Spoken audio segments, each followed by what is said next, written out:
What's up, everybody? Hello, hello.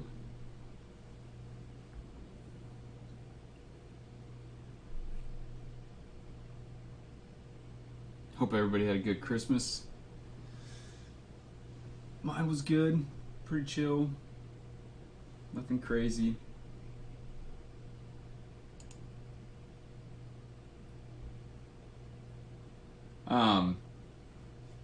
As you've probably seen, I dropped my Elden Lord video. Thank you, everybody who's watched it and commented and liked it and all that kind of stuff. It means a lot. It's been a labor of love to kind of learn the material and then apply it to Elden Ring. That in itself is a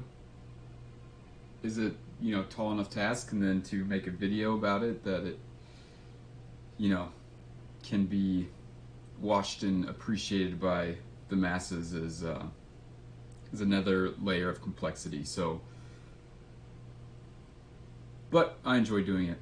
So whether people watch it or not, I guess I enjoy it. So I'm gonna keep doing it.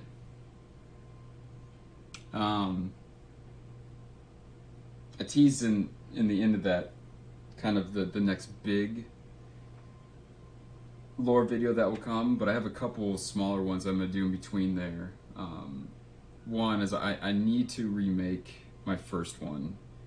The level of understanding now, and then also the level of video making skills that I have now, is better in both regards than a year ago. So that'll probably be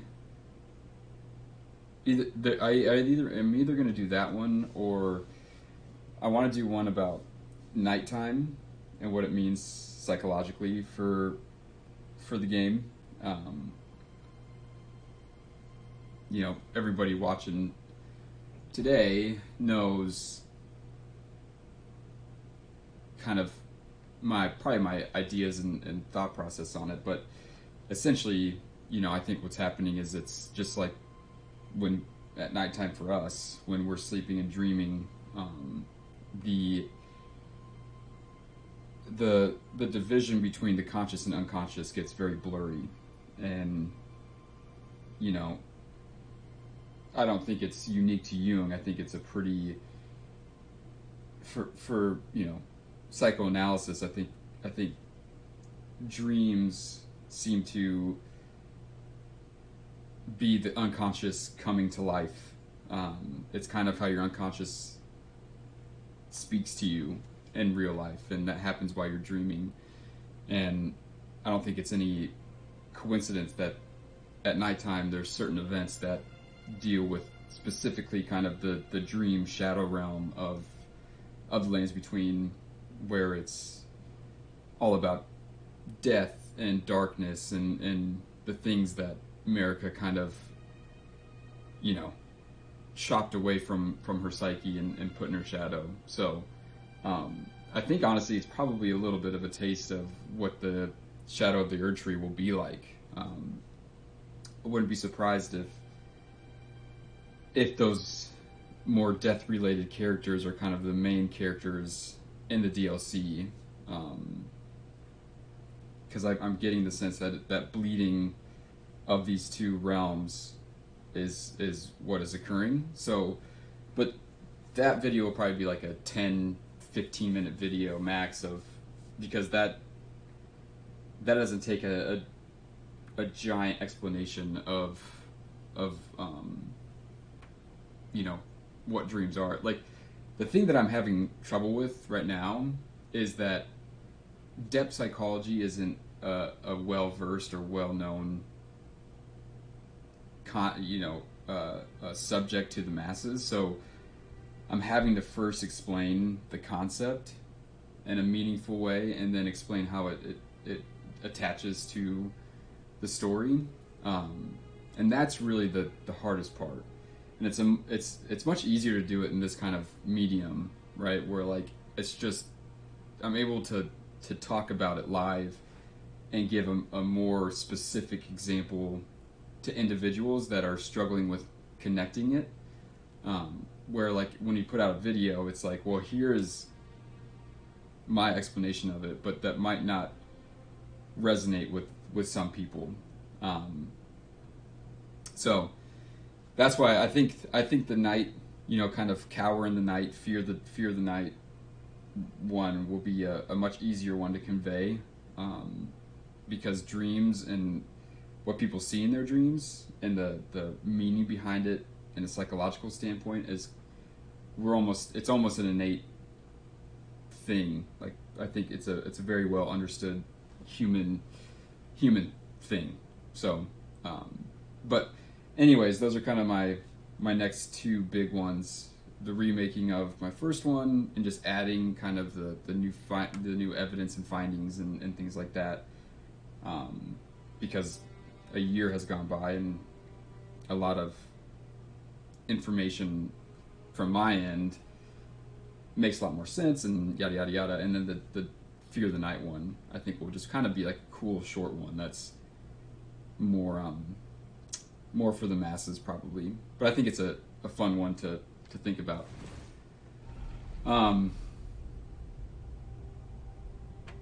So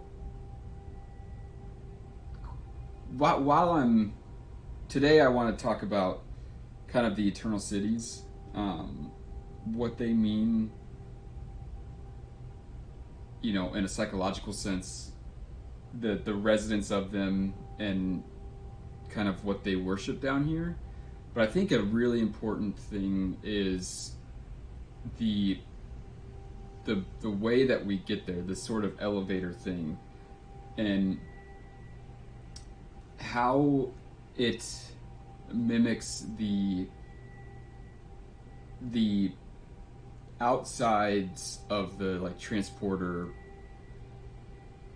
device things that take you kind of in like to a black hole, and on the outside is like the same kind of motif, and it's definitely the same colors and things like that. And the other thing is you get the imbued sword from you get them from various places, but specifically the one that I'm thinking of is you get it from the fourth tower in the four belfries. And I think that that's important because each belfry will take you to the different kind of stages of development. So like the first one takes you to Fair Missoula, and the last one is the one where you actually get the tool necessary to interact with these mediums. And we kind of touched on this concept in an earlier video where, one becomes two becomes three, and out of the third is the one as the fourth. And that's kind of the same thing with those four belfries is, the one as the fourth seems to be the catalyst that lets you interact with both the conscious and unconscious, right? It's the Miquella of the Elden Ring, or of the Elden Lords. It's the fourth one that is the helpful guide in dreams, that is kind of the intermediary between your conscious and unconscious. And I think it's interesting that elevator that we were just on has that same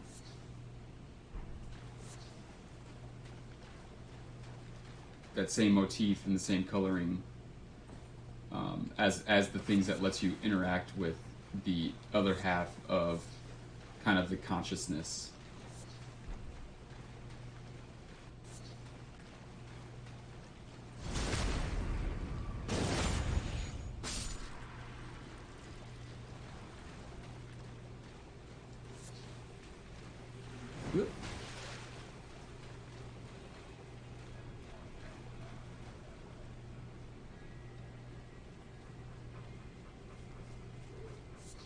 and that's kind of like the,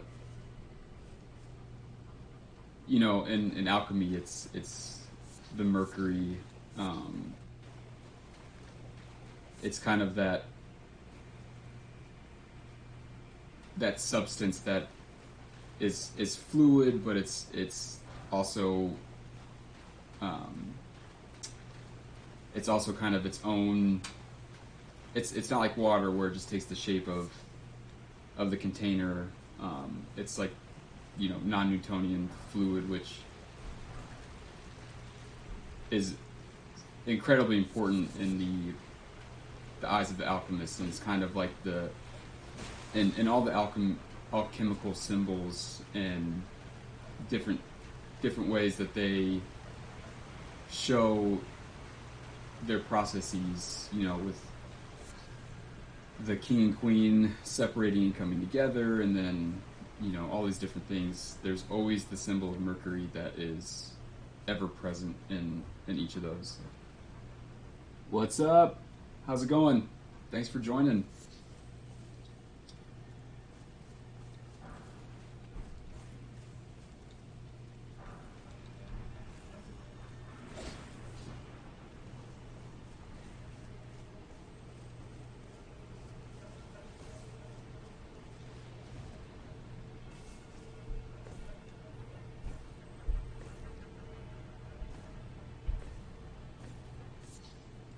Golden Centipede.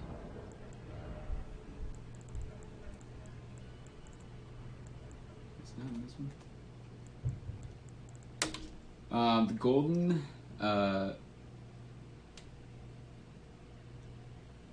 dissected? Is that what it's in? No. This, I have no idea what that says. Remains of centipede for crafting, kept as a fetish by Golden Order fundamentalists, especially the hunters of those who live in death. As such, they're found near churches and similar.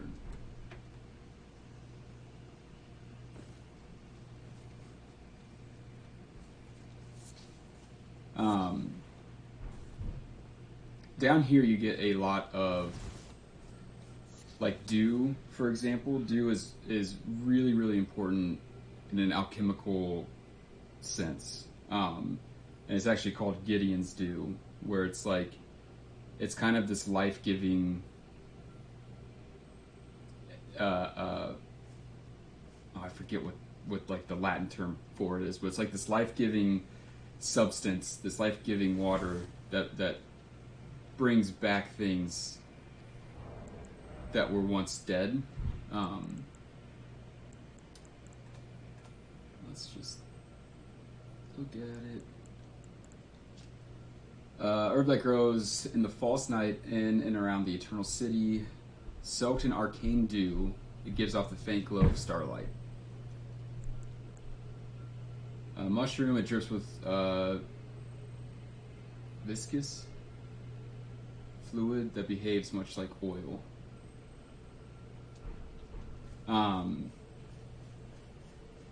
So the way that I kind of understand it is, or the way that I'm seeing these things down here is, it's like you could say that the melted mushroom is akin to Mercury, and this dew-kissed herba is akin to the Gideon's dew that kind of resurrects the king and queen, resurrects the light and dark.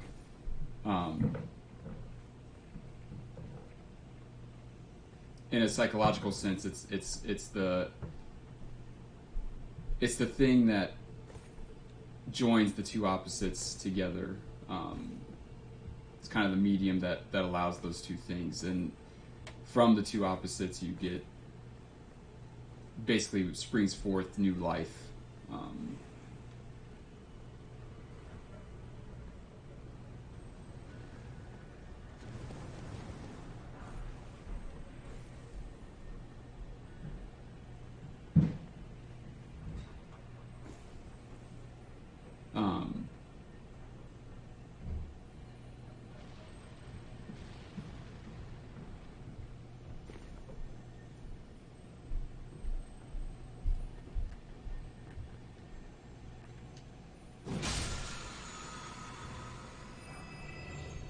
Oracle bubbles.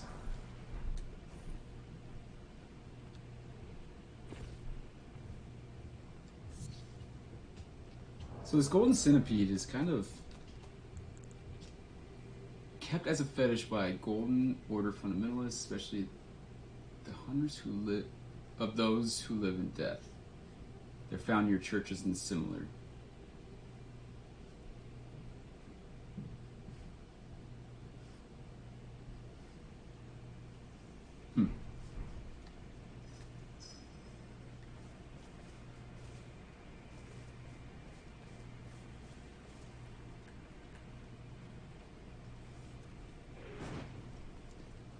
And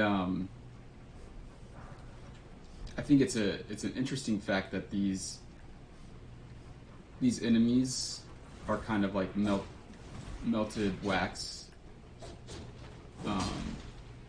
which is another kind of very arcane alchemical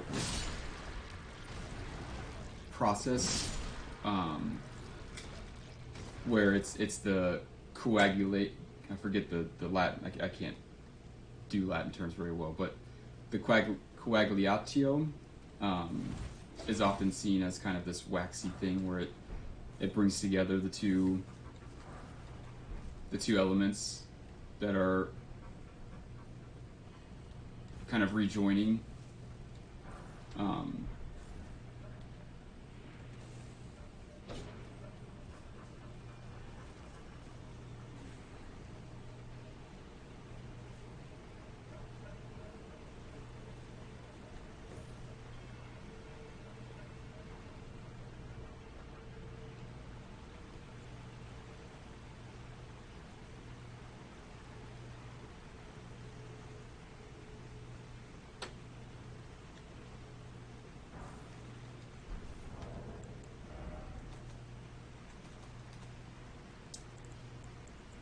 Oracle bubbles, sorcery of the claymen who served as priestess in the ancient dynasty, or as priestess in the ancient dynasty, produce several small magical bubbles that drift toward foes before they naturally pop.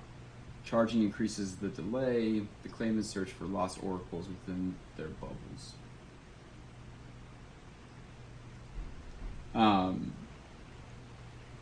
It's also interesting to note that these claymen use like harpoons as weapons, which again, to me, the psychological significance is that it's telling us that this is in the unconsciousness of, it's either the collective unconscious, which I believe that it is, or it's America's personal unconscious. But unconsciousness in water, like we see this with Godwin, right, where he, as soon as he dies, quote unquote, well, his soul dies, water starts pouring from his eyes, and then he turns into a fish, basically, or some sort of aquatic creature, is because that the symbol of him as the ego is receding down into the unconsciousness. So the fact that these claymen are using harpoons, which would indicate that they are in an aquatic atmosphere, even though, you know, what we see now is not an aquatic atmosphere so much.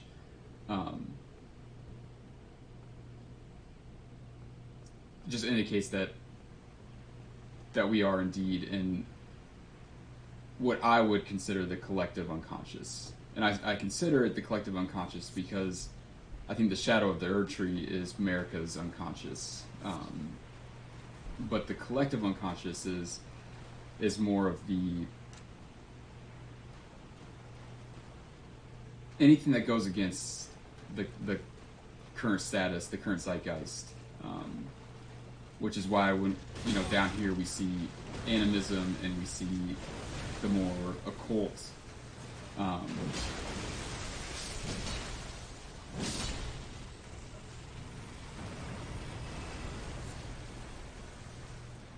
it's almost like it's the greater will's unconscious, and to me the greater will is kind of like the social strata, the current world order, the zeitgeist, the ever moving, you know,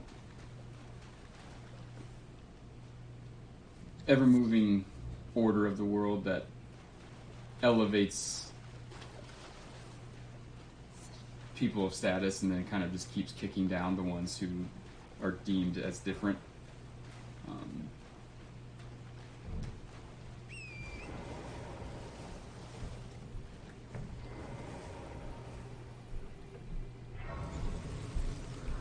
And we kind of talked about it as well when I was doing the timeline, but the meteor that hit that kind of kick-started this whole thing, you know, we see the effects of it. That seems to be the point of the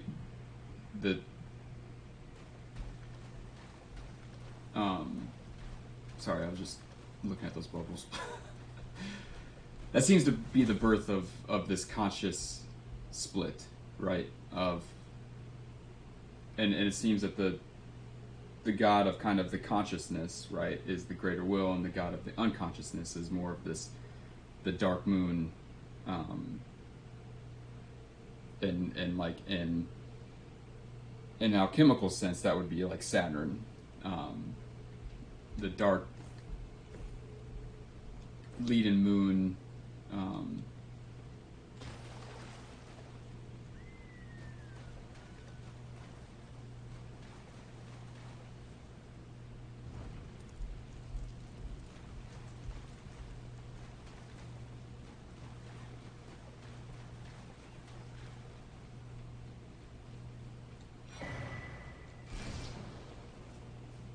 Let's read that.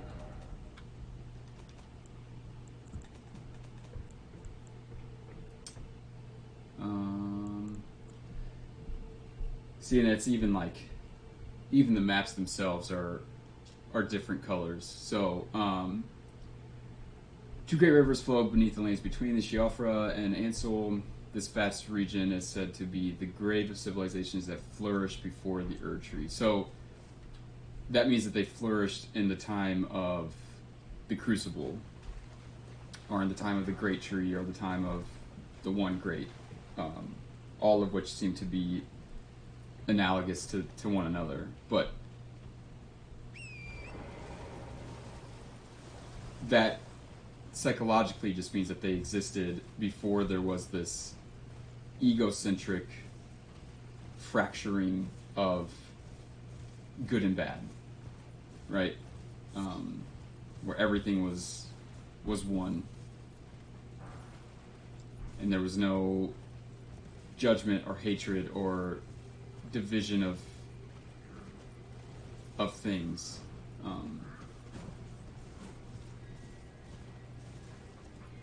And I believe that this is where these eternal things, right, the eternal cities are like they seem to be like the substrates of the psyche. Like they're always there. They're not something that is created or born or has a beginning or end, but rather, like, to take the word eternal in a literal sense, like they just are. And it's like, oh, and the things that just are, in a sense of psychology, is this collective unconscious, right? It's every human being, according to Jung, is born with this, and it doesn't matter your culture, it doesn't matter the time that you're born, it doesn't matter, and I mean, like, you know, generations and things like that. It's something that permeates every single person's psyche. And it's just like this foundation of thoughts that basically it's passing down of information from our ancestors, basically, and why every single story seems to have the same themes, the same stories, all this different type of stuff.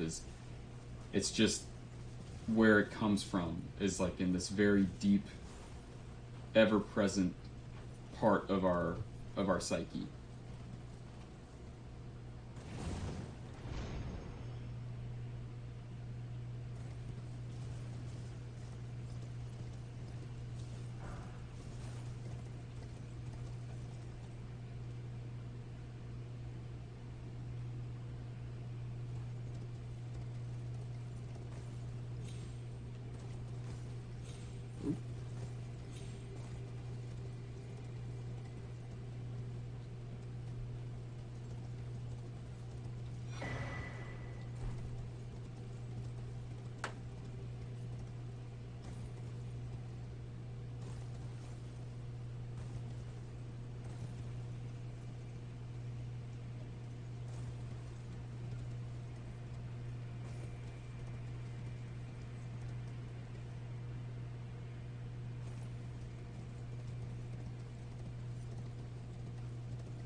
And I find it really interesting that this is where Mogh kind of sets up his dynasty.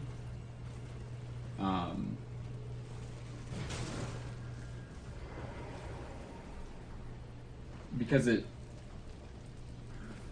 he's using Miquella to basically what I can only assume would be to basically make the unconscious the dominant aspect of the world. And specifically the concept of the collective unconscious.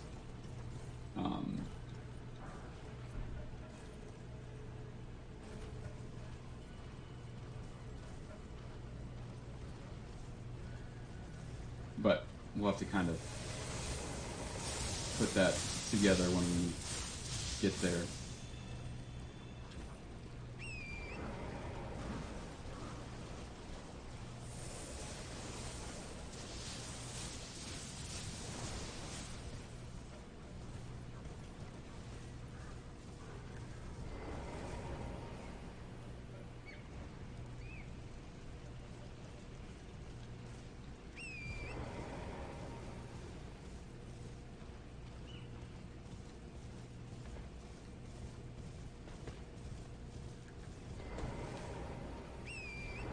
But I do believe that the Eternal Cities are kind of where everything comes from.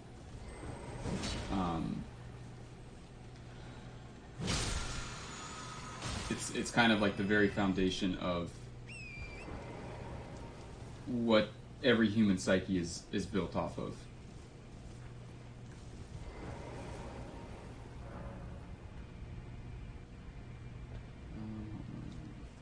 I think I'm going to do that now.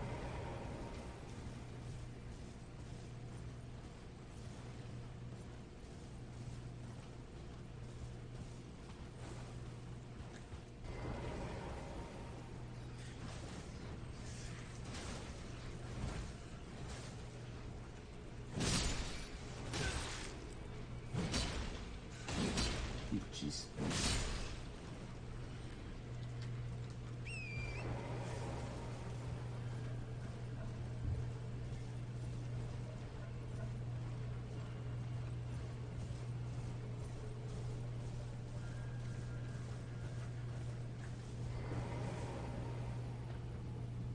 See, so like that, that's very much the same color and motif that it basically seems to be the medium in which you can access the unconsciousness. Well, what the fuck is the point of that?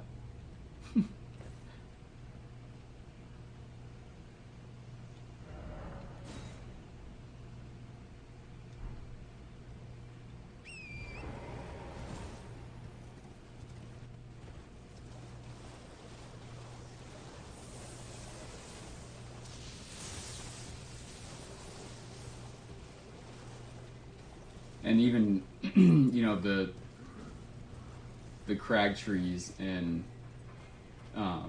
going back to Dark Souls, like the crag trees were things of the distant past, where everything was gray and it was before fractures and divisions and things like that. And this seems to be the same sort of time and place as that. Obviously it's quote unquote separate universes, but it's the same, like FromSoft is using the same medium to tell that story via the crag trees.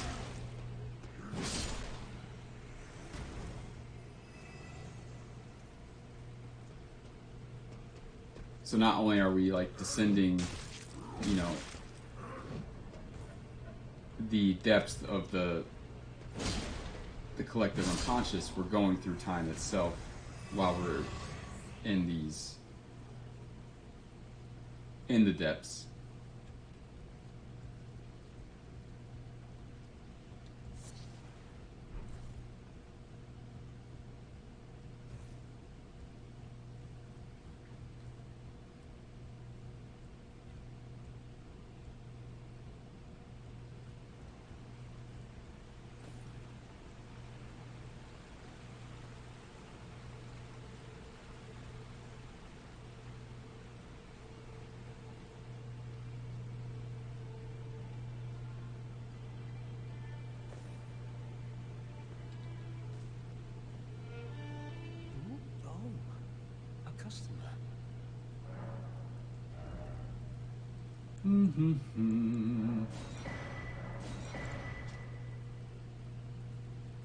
Area in which the spirits of small animals are thought to dwell, deals magic damage, used by master hunters of the ancestral followers.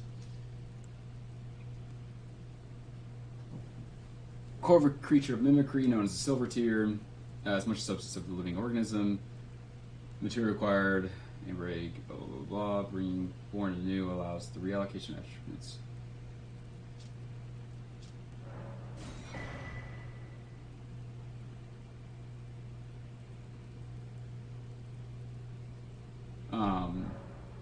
And that silver tier is another, to me, is another symbol of the alchemical kind of significance of Mercury. And this being born anew is, you know, your new psychological development. It's not literally like a new human being as we see through our process. Like we're reallocating our attributes, which is pretty much what, you know, the process of individuation is it's like we are going throughout life and then we realized out we fucked up. Like the things that we've been spending time on, the effort that we've been putting into XYZ is not holding up in the face of, you know, real crisis, real trauma, real hardships. So we need to reallocate our attributes, and that in that very small kind of moment in time where we're doing that with Renala is basically the whole story of the game.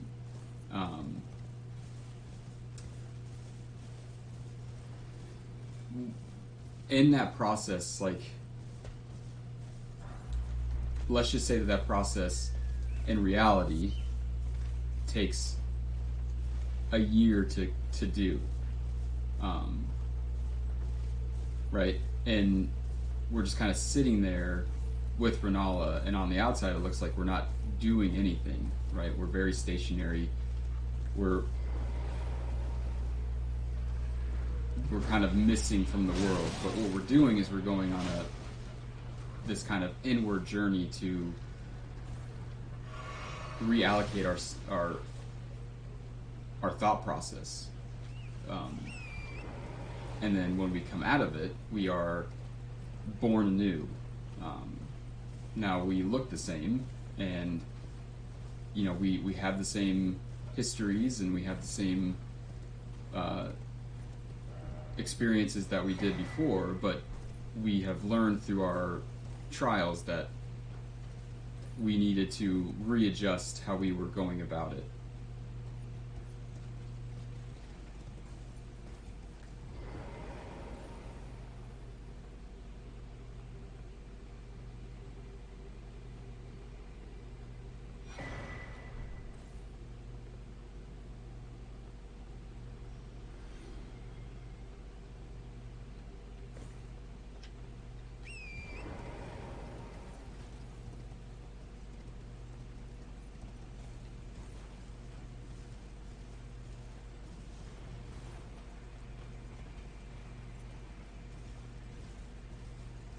And this, to kind of connect that to Mercury is the substance that is able to amalgamate to basically to every other substance.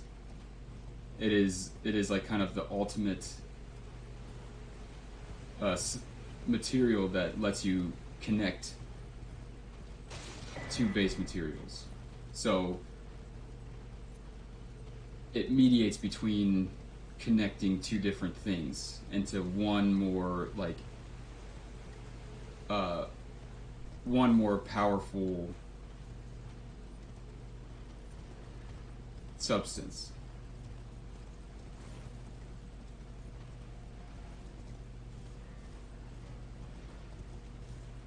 And in a psychological equivalent of that is kind of the fourth stage of the animus. It's the helpful guide in the dreams. It's the thing that allows you to. Good God, they're sharpshooters, man.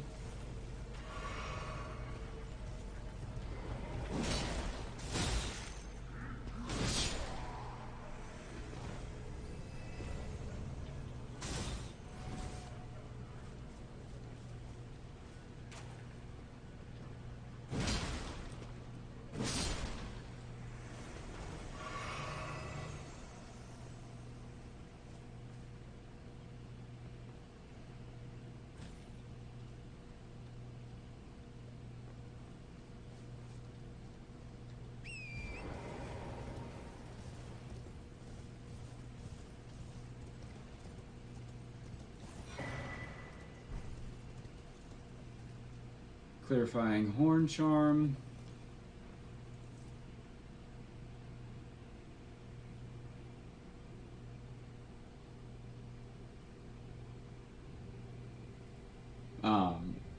And that's also why I believe that we see these inverted towers.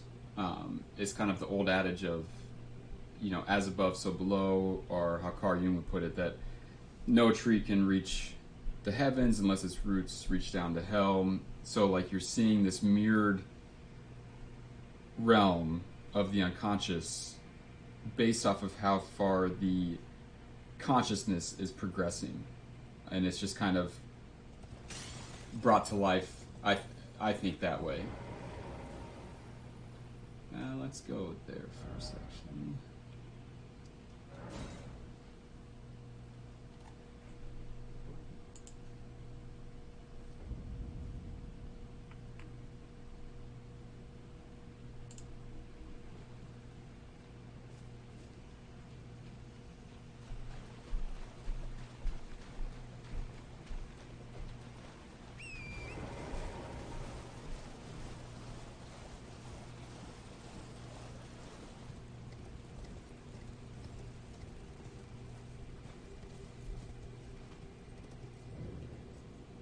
And you know the fact that in the realm of the psyche, right? That this is kind of where everything, the base layer of everything, right? Like, and things start emerging out of this, and what we see with the Elden John character, who is holding the two different, he was holding the text, and then the other text is by his feet, and his statue head is literally poking out of the surface above ground, and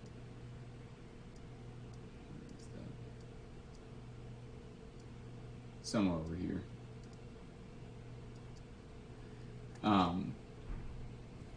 Again, just kind of shows that emergence of order, of consciousness, of this divisions, and the fact that he is setting one tome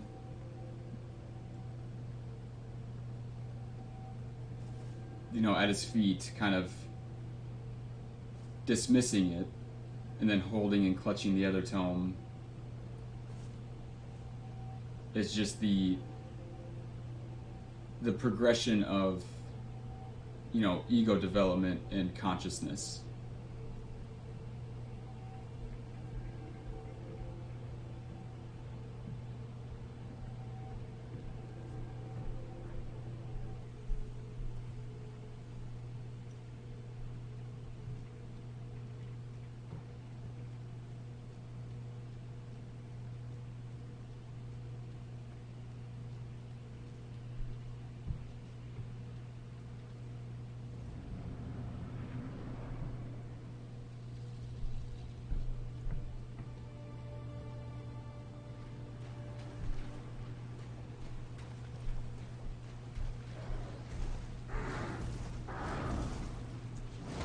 Part of me wonders if this is supposed to be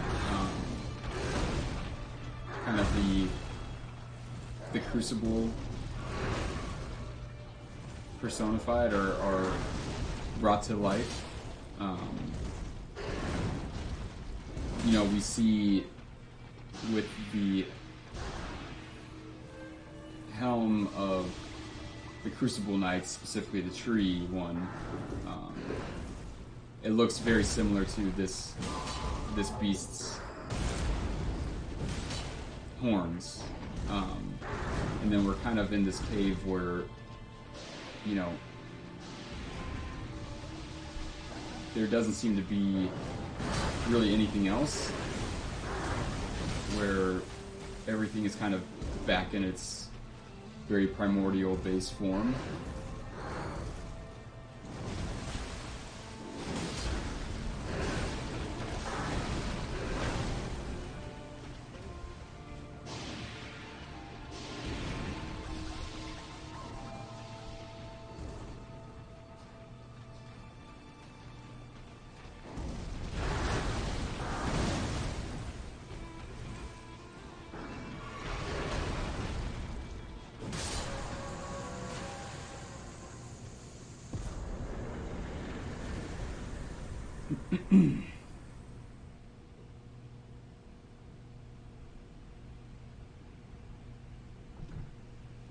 Kind of going back to Dark Souls and the opening cinematic for that,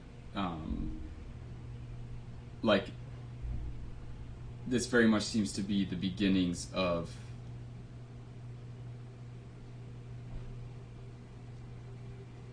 the story.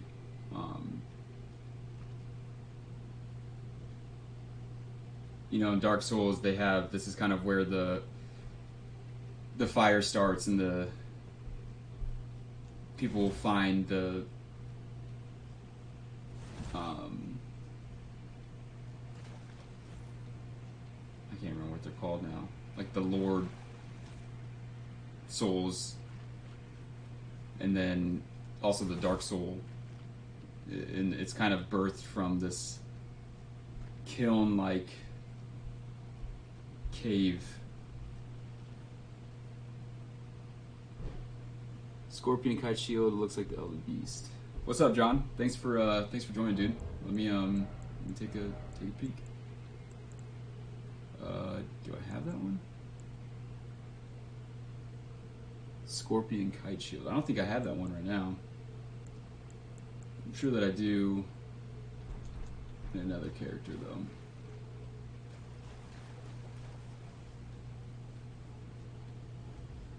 I'll pop into another character and see.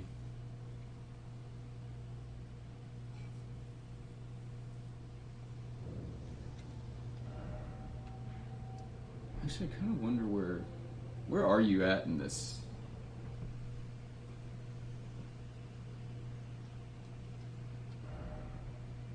It's in the middle of the ocean.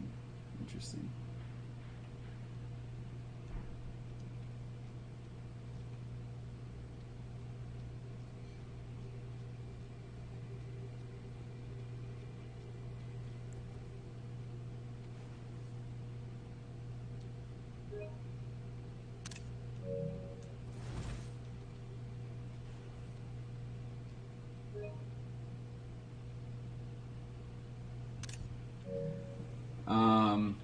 Let's check that out, dude. I'll check it out, John.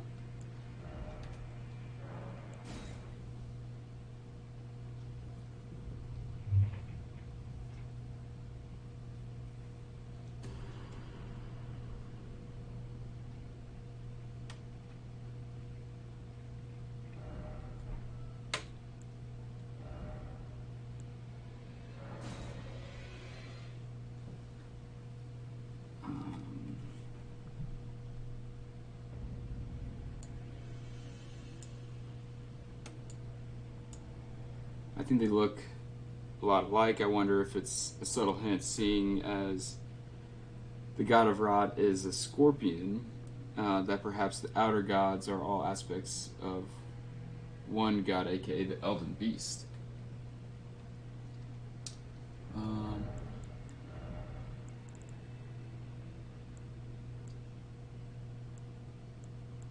What the? I know I have to have it. What?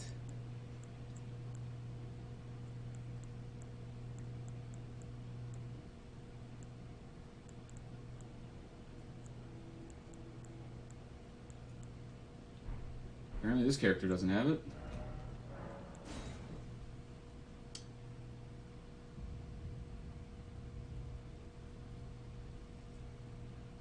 Yeah.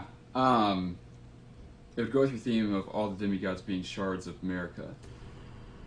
I think that the outer gods are separate from I think the outer gods are the unique entities that are separate from America.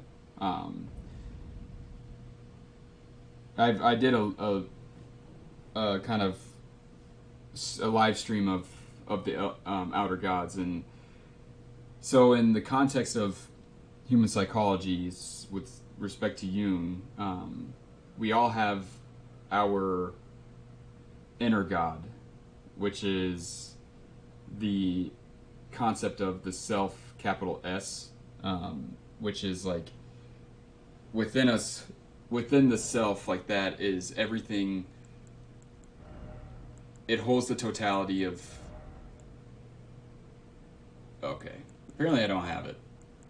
Holy crap.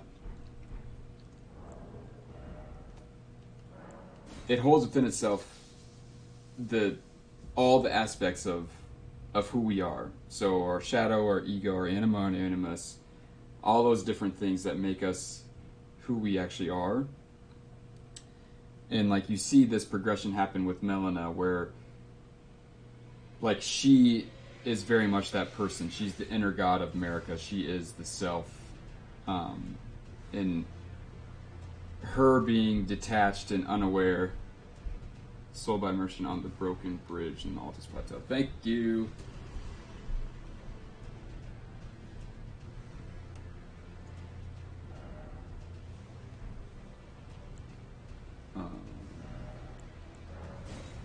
So, if if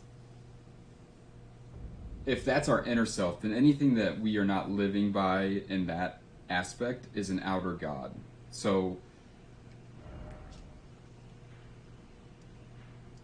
broken bridge, off this plateau.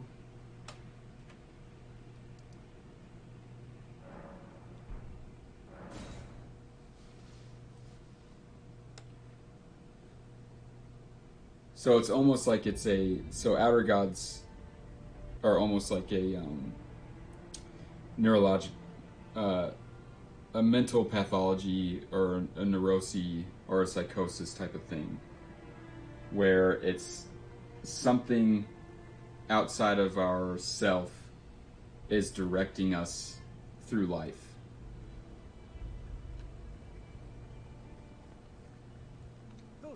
And it's kind of possessing us in that sort of sense. Terribly sorry. I didn't realise you came back. Shields of Gamer Secret Storytellers. Lots of shields have designs and descriptions pertaining to lore you can't find anywhere else. Yeah, I agree. I think that there's...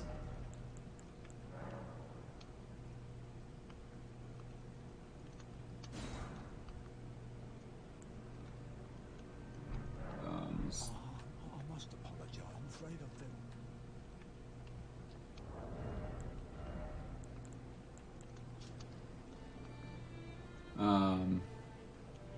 Emblazoned with Yellow Scorpion, a warning of surprise attacks and sudden strikes.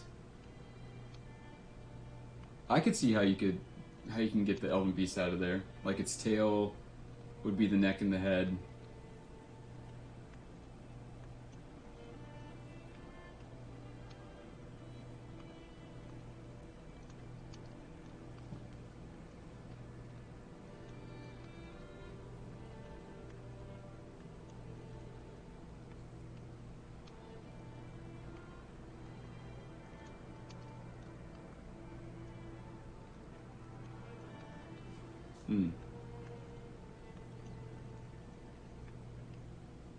I don't know if it has...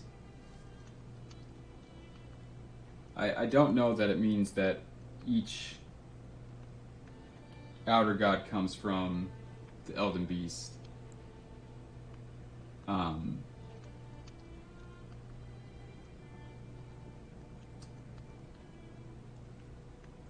Because I... Yeah. Yeah, I definitely see what you're seeing.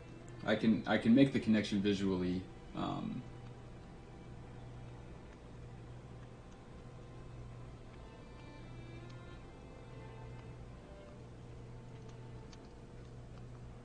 we also know that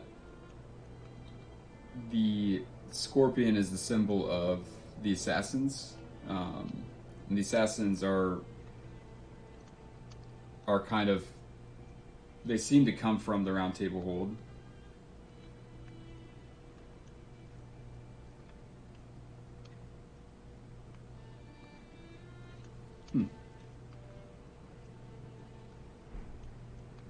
We will have to keep that in mind as we get down to the Lake of Rot and stuff, and actually get a better glimpse of what the story is telling us there.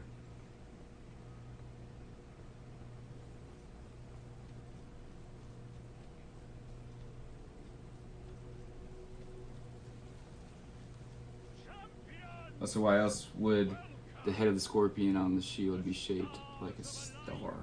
Is it shaped like a star? Oh, I see. I see what you're saying.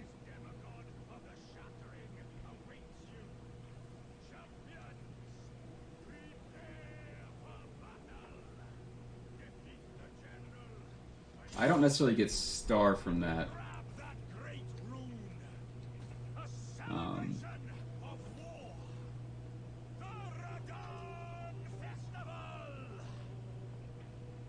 Are you good and prepared, young chum? The festival begins. I almost get like the Before we begin, allow me to paint you the full picture. what is that? The fruitily.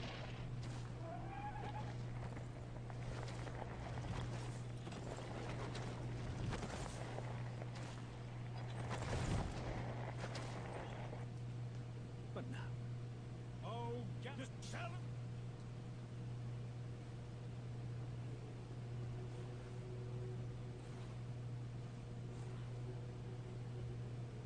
Yeah, and the Confessors use Scarlet Rot in their Black Key crossbows.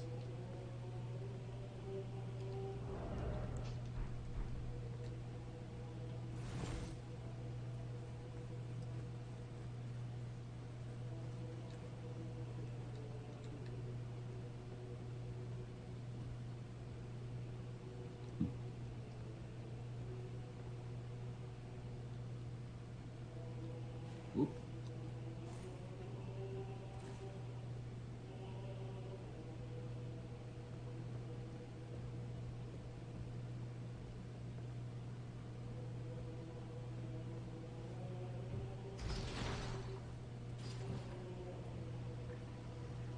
Maybe the Elden Beast also changes form through each age. It's a physical manifestation of... Yeah. Yeah, I do think that the Elden Beast goes through transformations. Like, to me, the version that we fight in game seems still very immature and not fully developed. It's still kind of like larval-y. And honestly, I think it's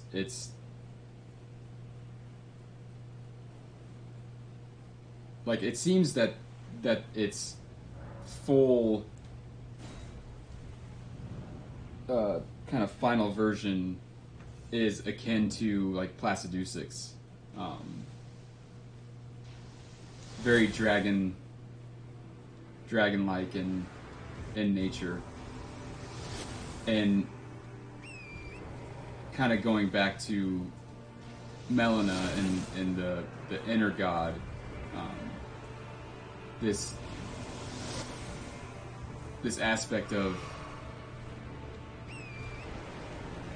Placidusix's god was fled, and it's at the same time that, you know, this kind of split and division occurs in the psyche as far as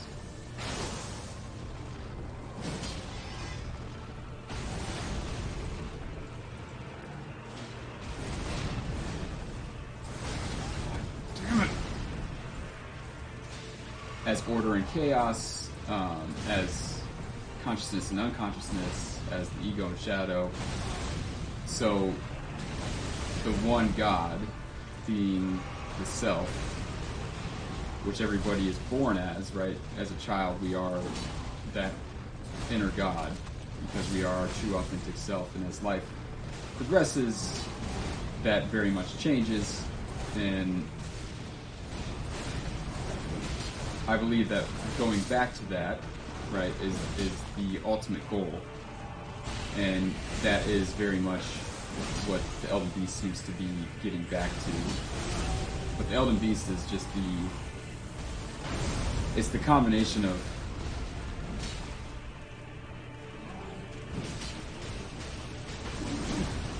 it seems to be the combination of the body and mind, this, you know, spirit and matter, the masculine and feminine, which is our current kind of stage of animus development.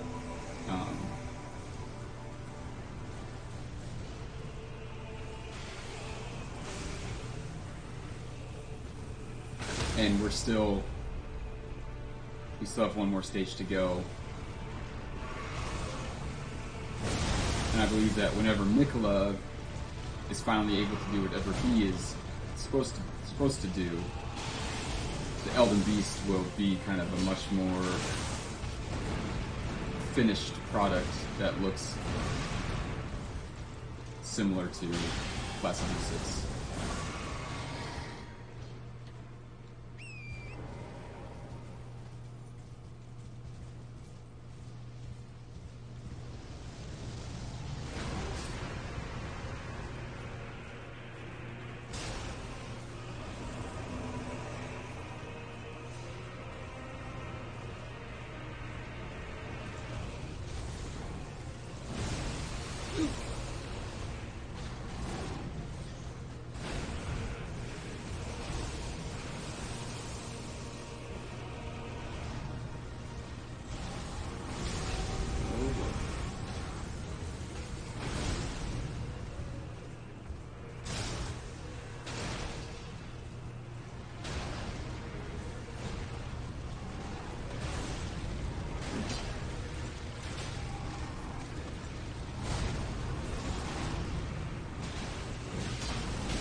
shit.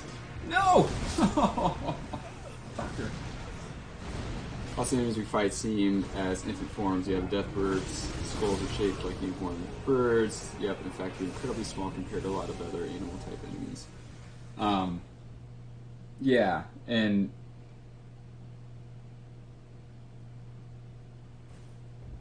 yeah, this theme of development, right, seems to permeate the whole Lands Between.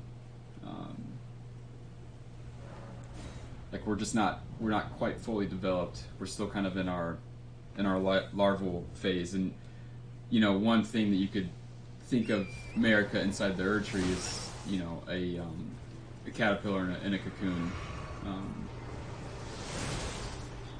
Like the whole story of her, you know, becoming a more well-developed, fully formed, true, authentic, individual person as the self, is kind of what she is trying to do. And, you know, we see kind of the end goal of that with, in one sense, the end goal of that with Melina, who sprouts wings, you know, and it takes 3 times for her to do it, and it's the 4th time. It's out of the 3rd that she becomes this godlike entity.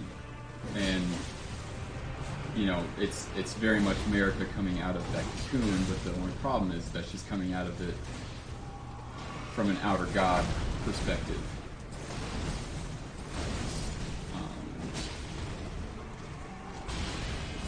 She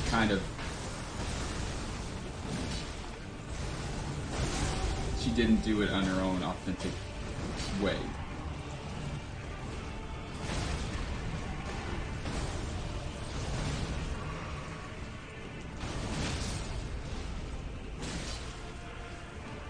Oh, come on.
And these different stages are shown through the different children that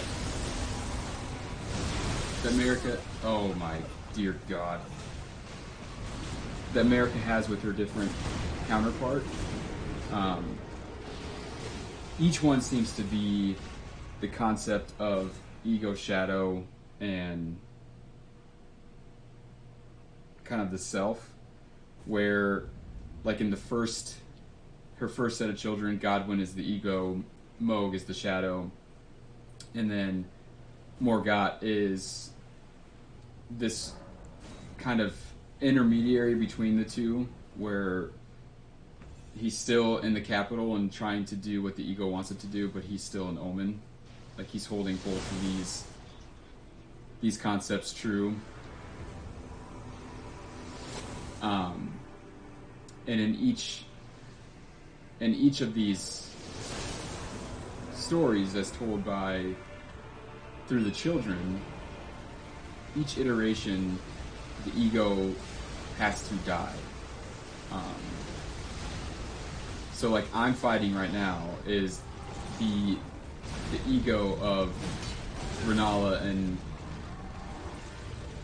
Radagon, right? it's a very collective process that we're going through, where this fight is between the unconscious, the downtrodden,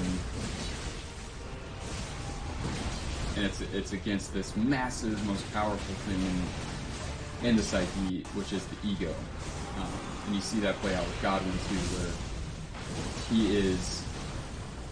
he has to die for America to move on to the next stage.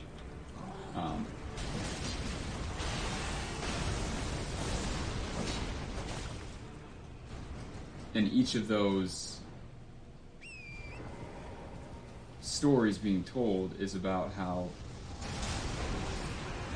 when the ego gets kind of out of hand and it's left unchecked because the unconsciousness is kind of fettered, it's the story being that we are playing out.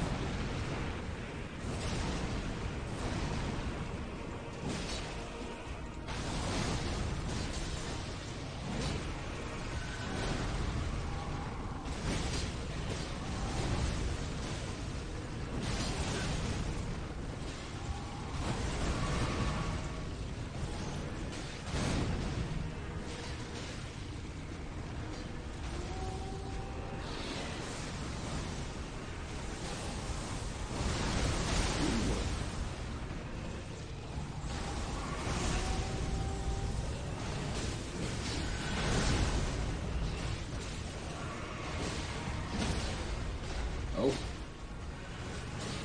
Finally got him. Jeez. Hey, Risto. How are you, my man? Radahn's Great Rune. Remnants of the Starscourge. And, you know, this cutscene is very much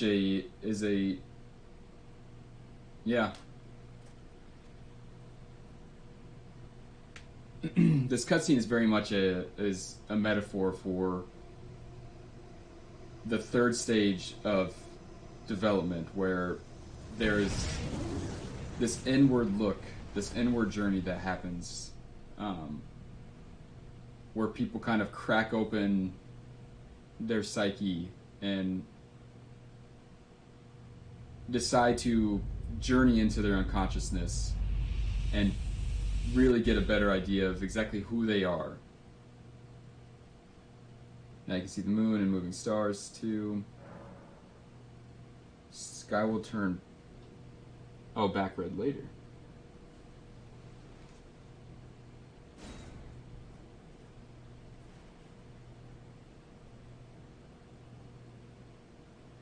Yeah, and that seems to be Ranni's rune, right? Like,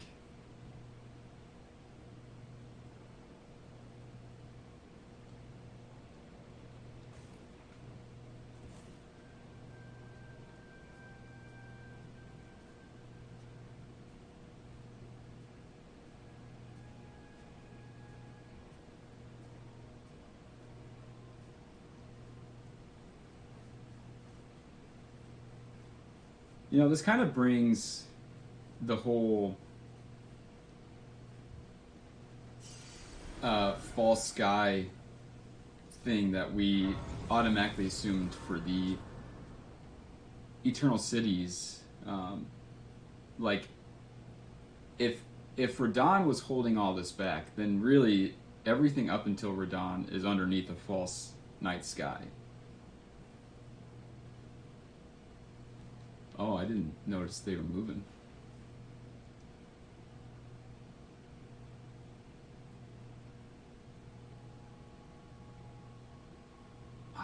Are they moving? I'll take your word at it. What a sick way to fight, eh, mate? The glory of the clash is shared. By Radahn, and you, and then a falling star. Right before our eyes. I can't fathom how Radahn was holding back something of that scale. He was a living legend. If ever I saw one.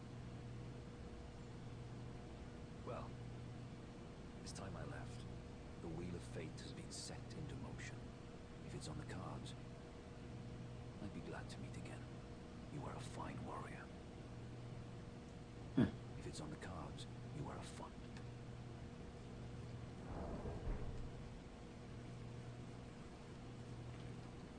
Ah, hello there.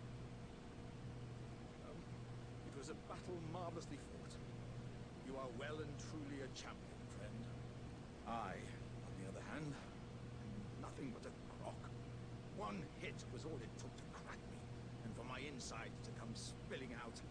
After that, I hid like a coward, and as such, I can hardly stand to face one such as you.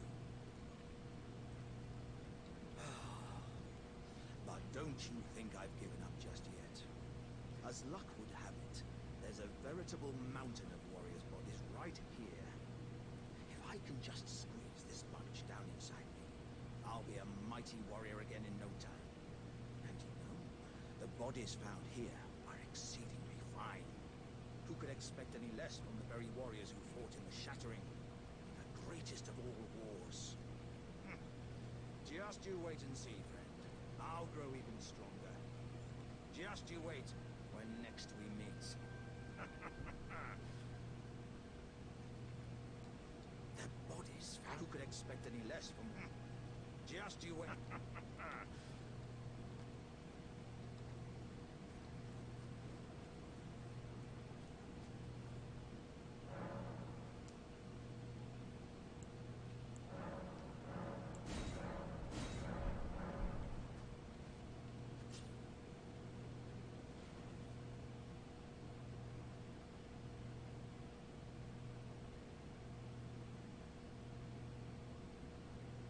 I don't know, man. I don't really see it moving.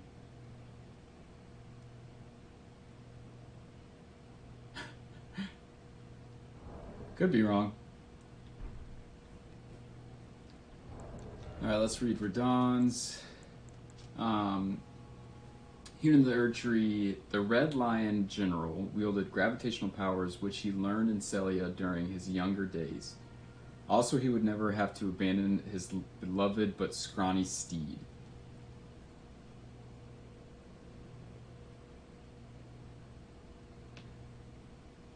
So, like, to me, he very much mimics Radagon's kind of quest line, right?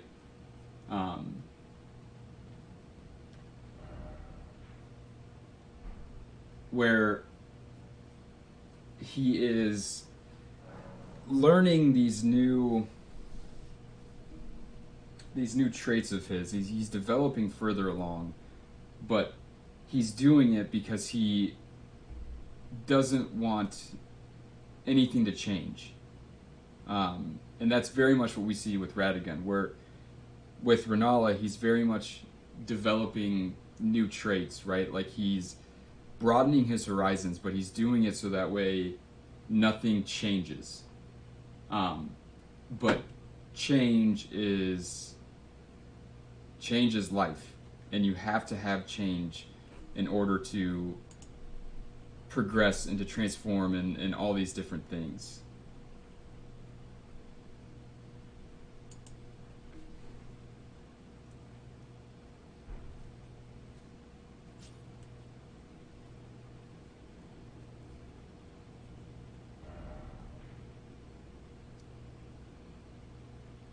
Oh, we can go do him.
Well, I think what it's...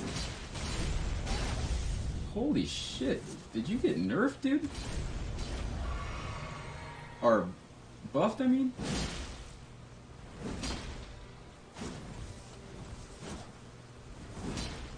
Did he get buffed? Does anybody know? He just whooped my ass, and I feel like I used to just absolutely destroy him. Yeah, I think they all come from the same thing, and the way that I interpret that is that, so, hey, thanks for the subscription. I really appreciate that. One step closer to my 1,000 goal.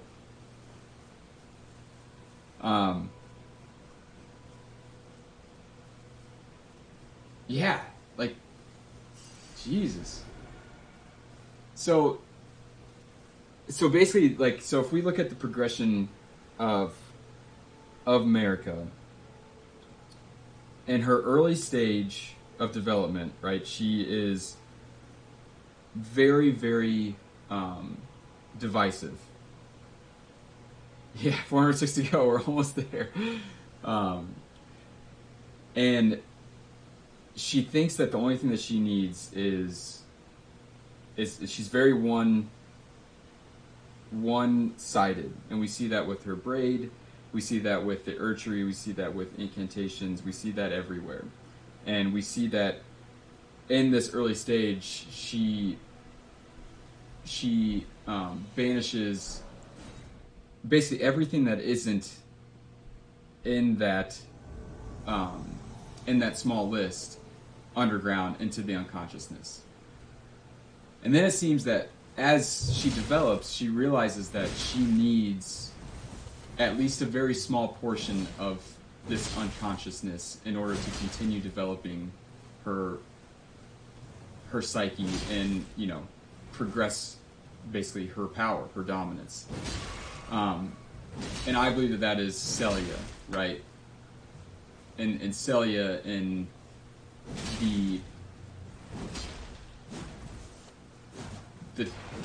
and we see that come to life in the relationship between Radahn and Celia, where Celia is this place of magic. It is this place of sorcery. It is this place of intelligence that is very much against the current order, right? But they need one another in order to continue existing. So that's why I believe that Celia remains where it is, and is a small bit of the unconsciousness that has been brought to awareness.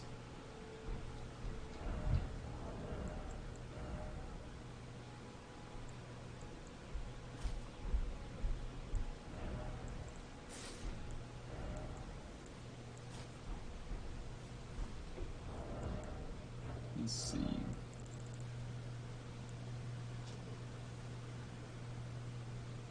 Corroded metal is reinforced with rock hard scales, making it highly effective against non-physical attacks.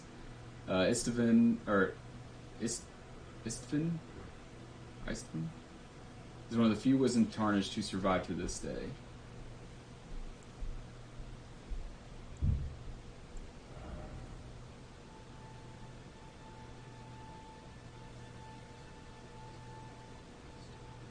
Does this mean that the Nox studies were exiled between Radahn studying there and now? No. I think the Nox being exiled happened a long, long time ago. Probably, like, in the Godfrey era. Or even before that.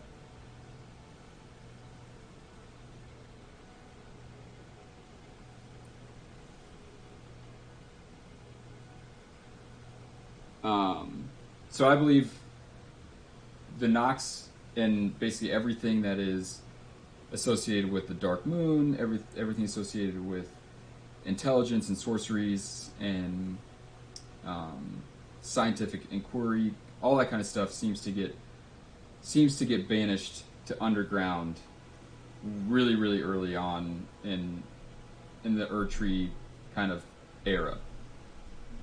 Either in Godfrey's time or even before Godfrey's time. And then it seems that Celia reemerges from those descendants, right? And is brought back to the surface. And specifically brought back to the surface so that way Marika can kind of stay in charge. And we see that play out through the relationship with Radahn and his scrawny steed.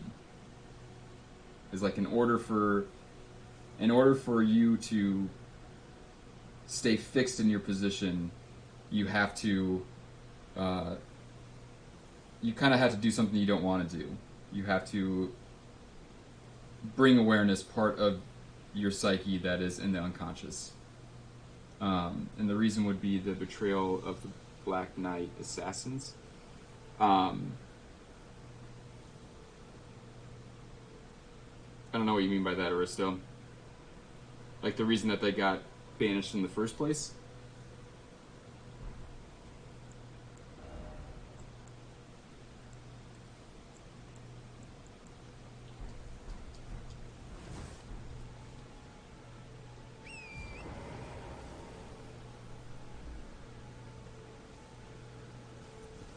Got it. That's why the giant seat and Nox Sorceress are hidden behind the magic wall. Oh.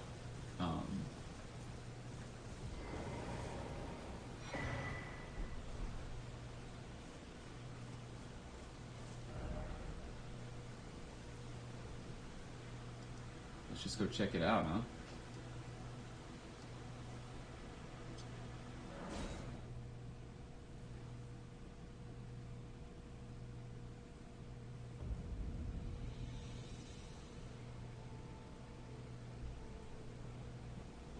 So I think the reason that the Nox got banished in the first place is because they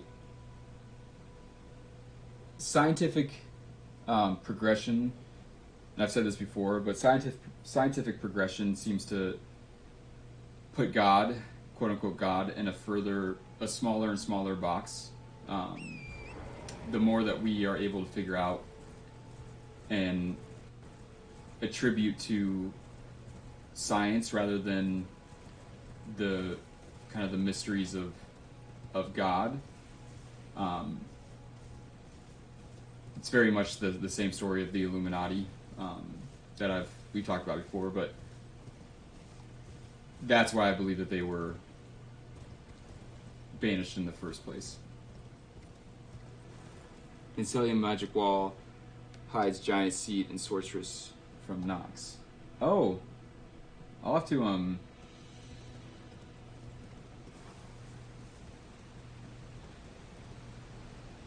have to remember that when we get there.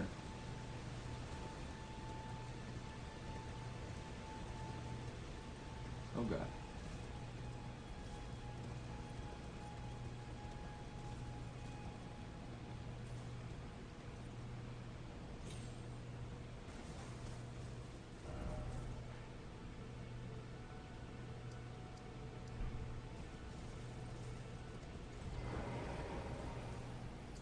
That's because it is mentioned that the Nox betrayed Greater Will in the Fingersayer Sword. Yeah.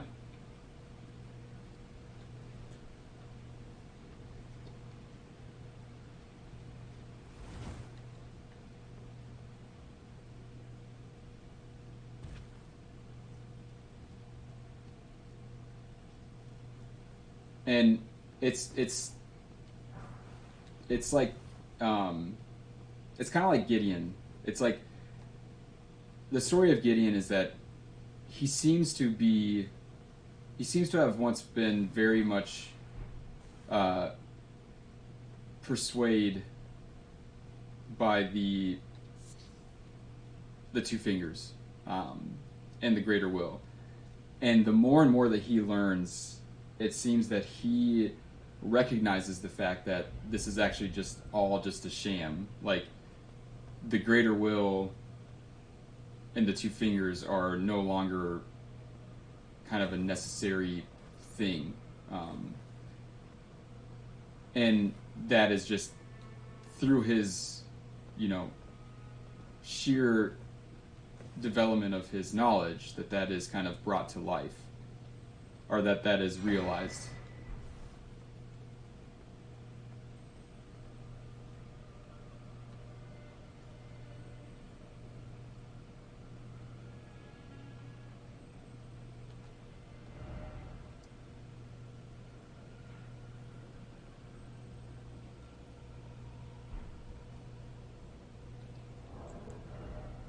Let's read. Solidified grease made from a mixture of light purple materials, coats armament of inflicting sleep. The effects only last for a short time.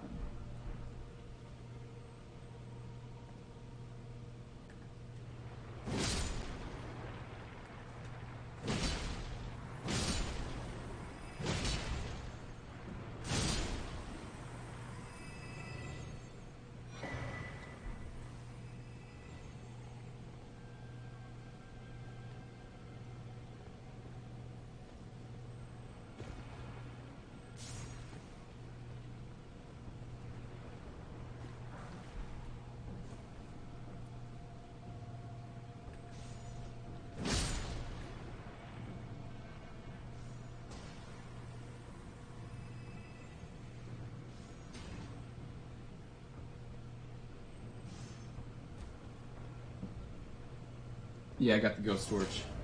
You want me to put it on? Is it hard to see? Let me read the description really quick.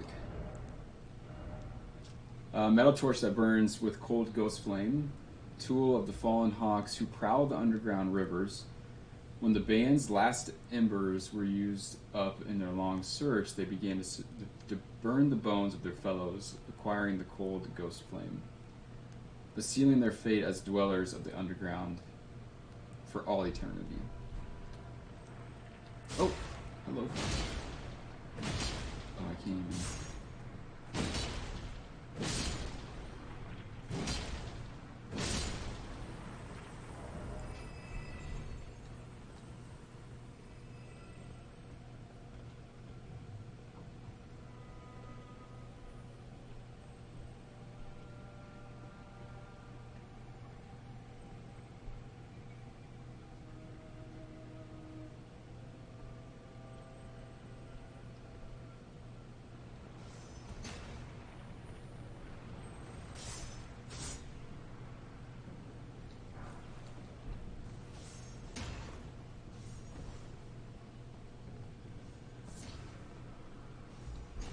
Silver tier husk.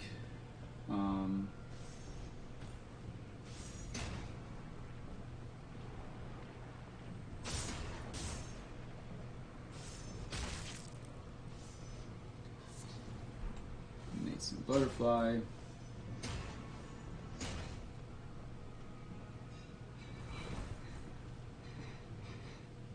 Oh, it's a cool story. Yeah, it is cool.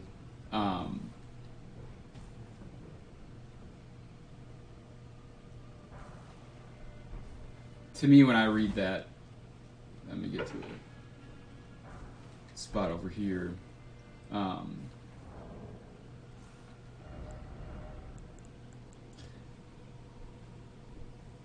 When the band's last embers were used up in their long search, they began to burn the bones of their fellows, acquiring the cold ghost flame, but sealing their fate as dwellers of the underground for all eternity.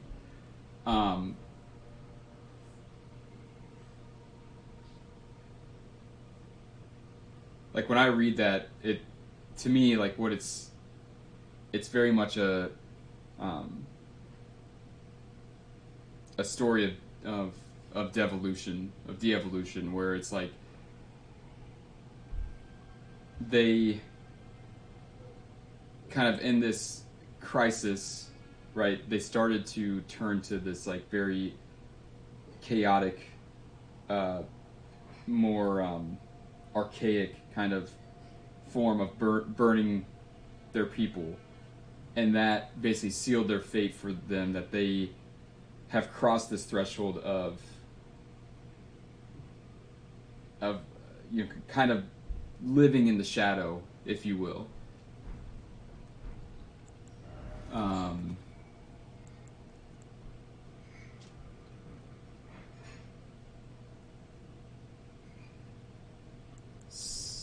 So silver tear husk, hardened husk shed by a formless life known as a silver tear, found in and around the eternal city.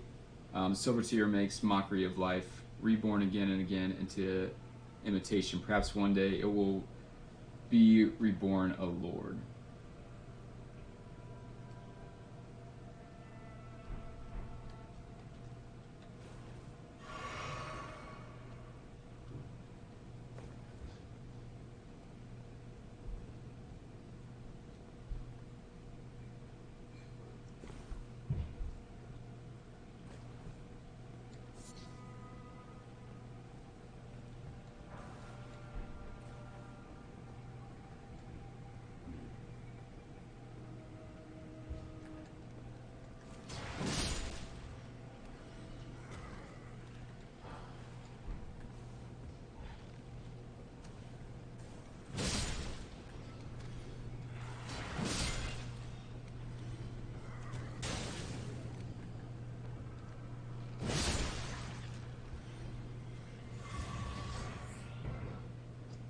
It's like these fallen hawk soldiers have completely lost all of their humanity, and now just kind of dwell in this shadow realm.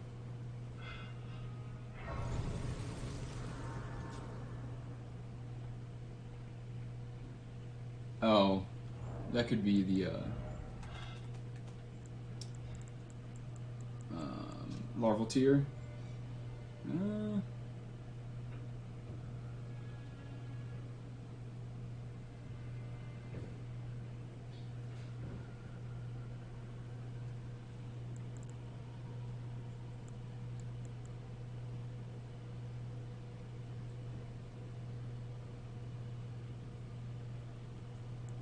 I'm not sure which one it is.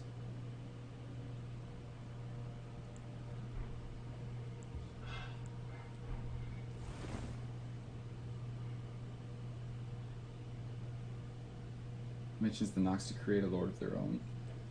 It might be the mimic tier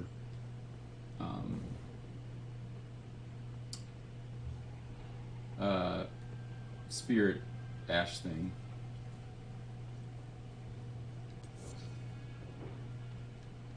Did I just walk right past that?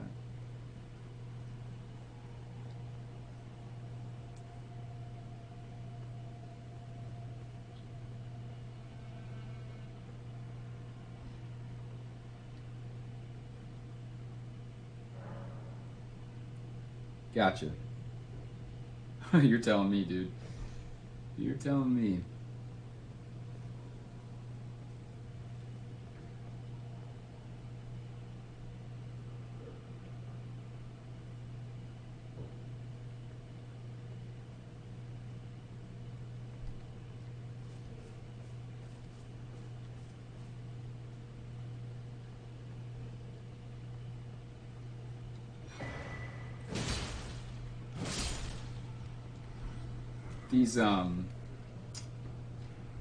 These cities are very much like in a cave, right? And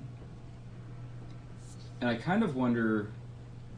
There's two things that come to mind when I see that, and one is a mother's womb, right, which could indicate where this is actually taking place within the psychological development process, right? Like these eternal cities are literally developed as the human is being developed, which I think makes sense. And larval tier and all this different type of stuff, and it's like within this mother's womb, within this cave, is where new life forms, and it's still taking shape, which could be kind of an explanation to the mimics, and it's also Plato's allegory of the cave, which kind of comes to mind too, where it's like, if you were living in a cave and you see a shadow, I kind of forget exactly but basically, like, because your experiences are so limited, you don't really get the whole picture. Like, if you see a shadow in the cave, you attribute it to fire, and you don't realize that there's a sun and there's an outside world that's causing the shadow. I'm probably butchering that, but so, like, here gives a really good visual tell of exactly where in America's stage that this is. Do you think this? Oh, nice. Yeah, that was good timing.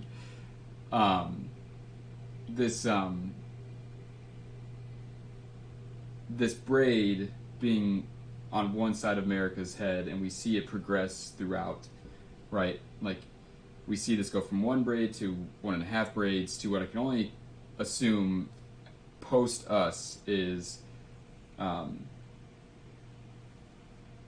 right. Yeah, thank you, Aristo. Yep. Which I can only assume post us, right? Or post Miquella, that these braids would match each other and be mirrored on each side of her head, showing a very balanced inner world.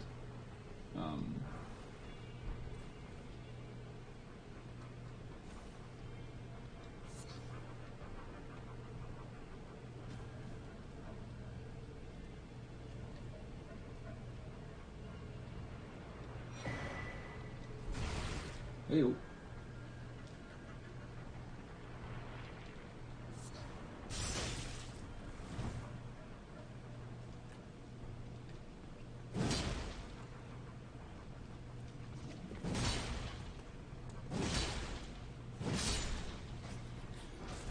Ooh, nice. Hey, Risto, how many likes do we have? Are we up to 15 yet?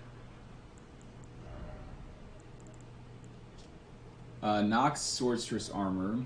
Armor worn by the Swordstress of the Eternal City. These women are the personal guards of the Night Maidens and wear silk capes. Hey.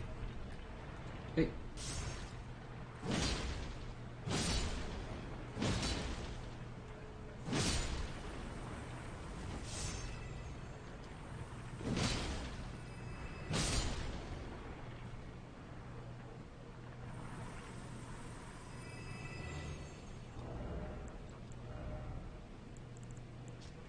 Long ago, the Nox invoked the ire of the Greater Will and were banished deep underground. Now they live under a false night sky, in eternal anticipation of their liege, of the coming age of stars, and their Lord of Night.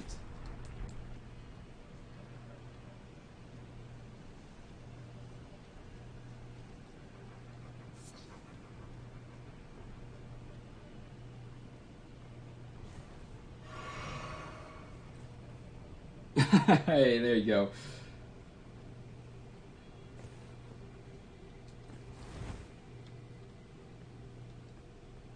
I really do appreciate the likes, guys. It means a lot to me.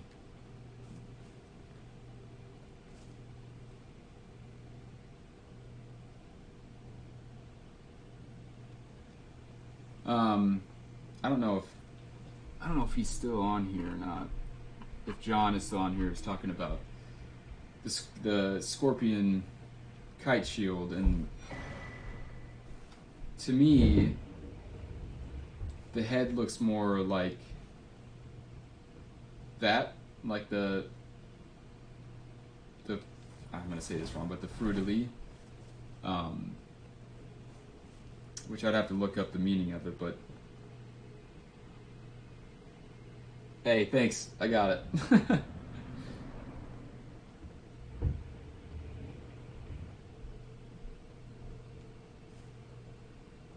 Why can't I use a rune arc? Oh, that's not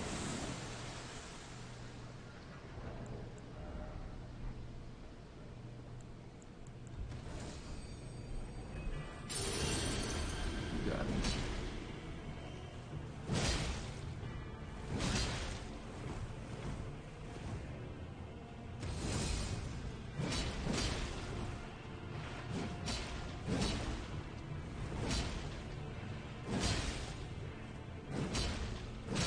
Mm.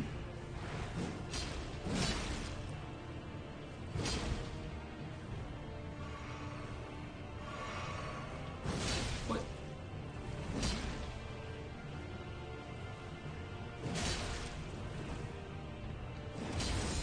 Oh, I keep hearing?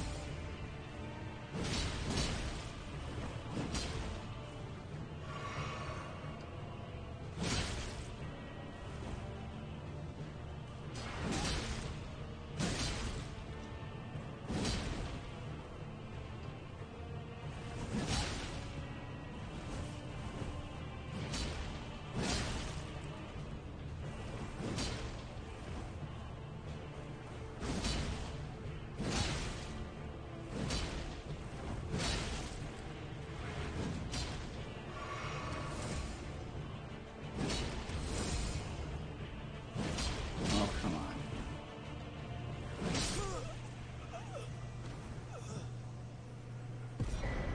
Yeah. Silver tier mask. Mask fashioned from the corpse of a formless silver tier, supported by its hardened shed mask. Greatly increased arcane to the detriment of physical attack power. To imitate the imitator is a cunning play indeed.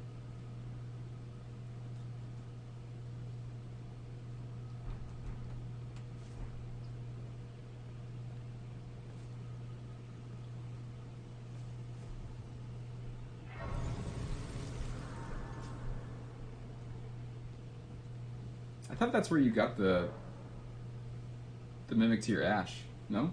Apparently not.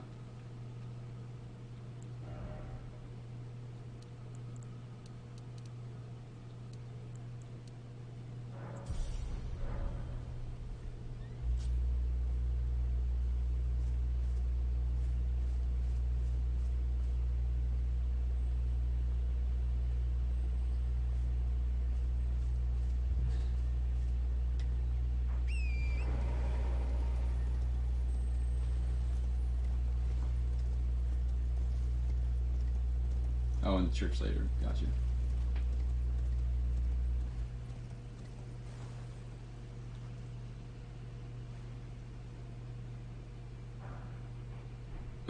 Why did I just get that?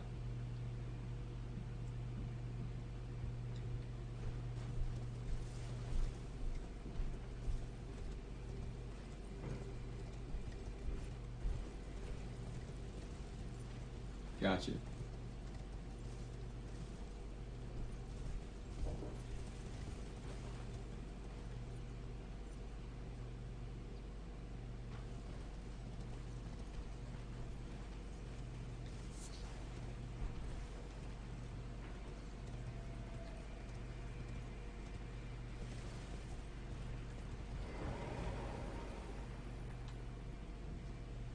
Hey!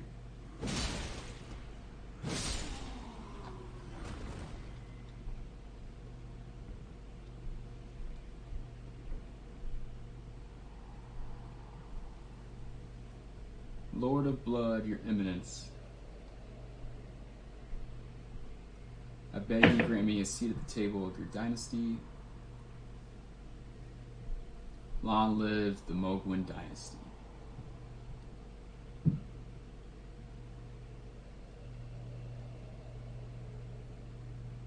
I did not know they moved their mouths.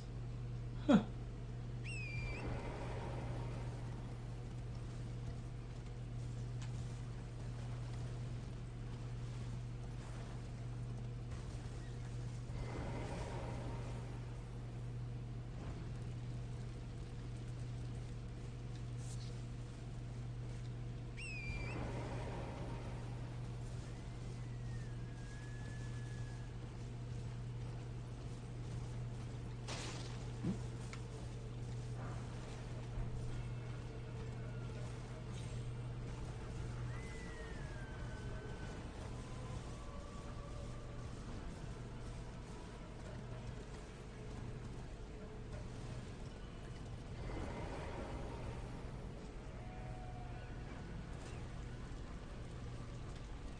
And kind of going back to the fact that this seems to be in a cave, and at the very beginning of time,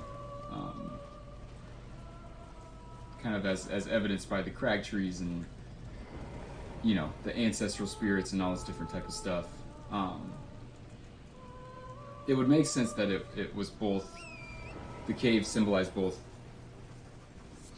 the Plato's allegory of the cave and a mother's womb.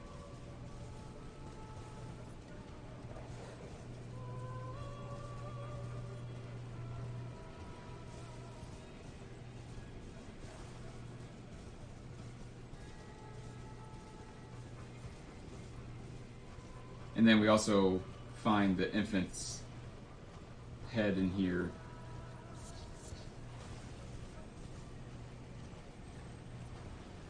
Just a lot of storytelling here. Oh my god.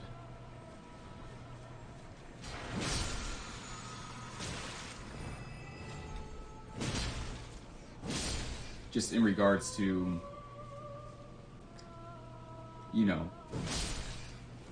infants and the very beginnings of something.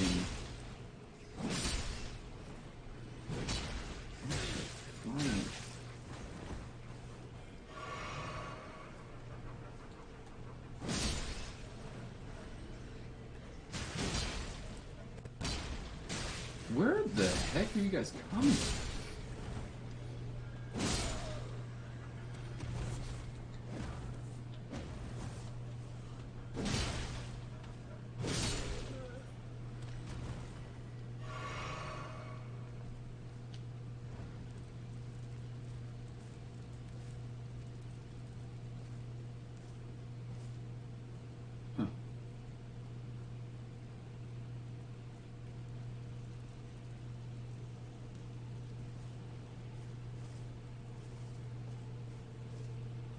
I think you get a lot of storytelling as well from the hair of people, which seems crazy, but like that, the braid very much reminds me of Godfrey's hair, which again, Godfrey is very much connected to the first stage of development, the crucible, the unconscious, all this different type of stuff. So it would make sense that these ancestor followers would have kind of a very similar... They would come from the same kind of developmental theme.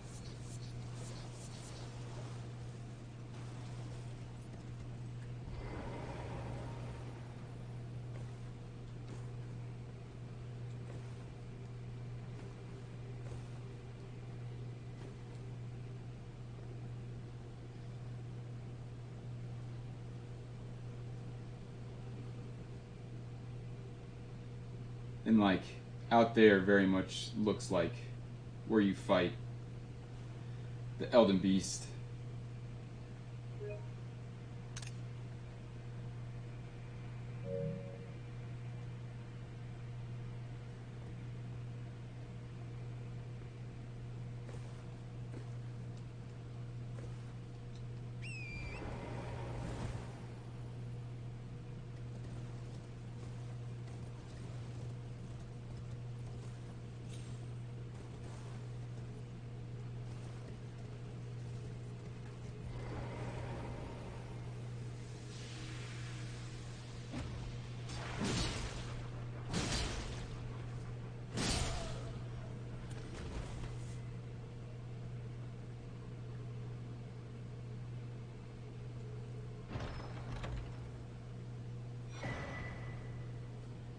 Ancestral infant's head.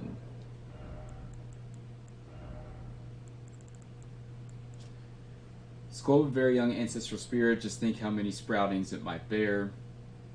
The vapor becomes a temporary geyser which deals continuous damage to everything it touches until it disappears.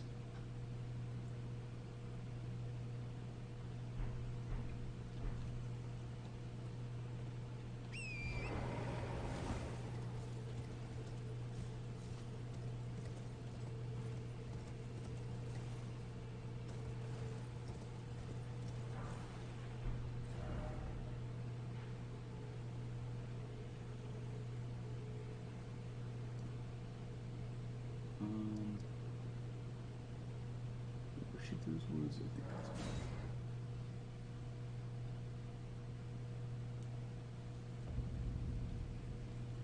not right.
Hmm.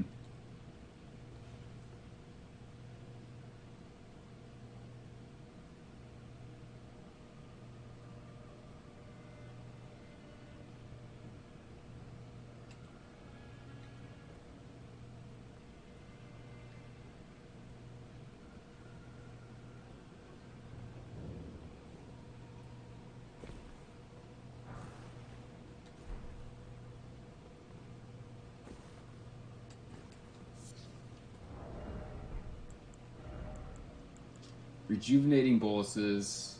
Black boluses made of cave moss. Alleviates death blight buildup. Blight accumulates slowly, causing instant death once the threshold is reached. Take one of these in timely fashion.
Does anybody have like a theory on what these guys are?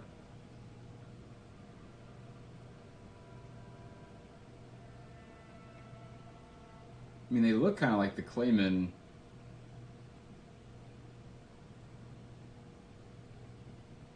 in Ould, but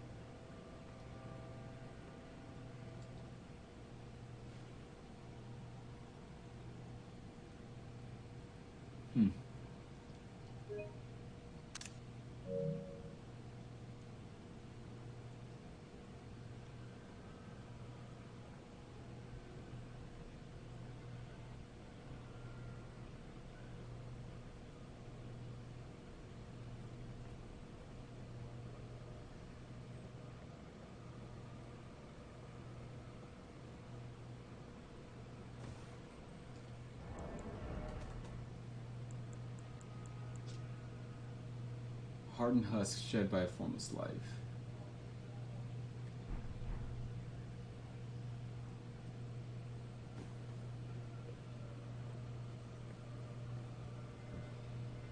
They are also in Dragon Arena, Dragonkin,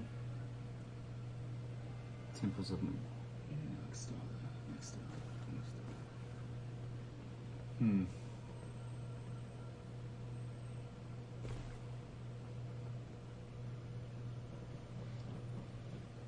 I need to go fight that dragon too.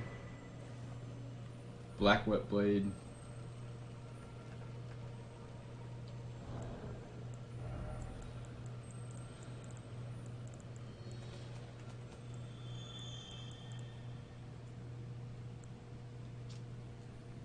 Iron, magic,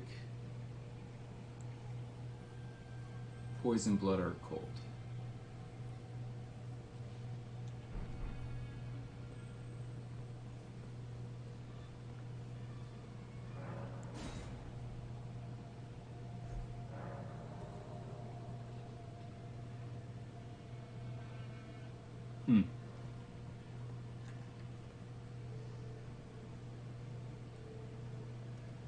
Well, these are also the same kind of like.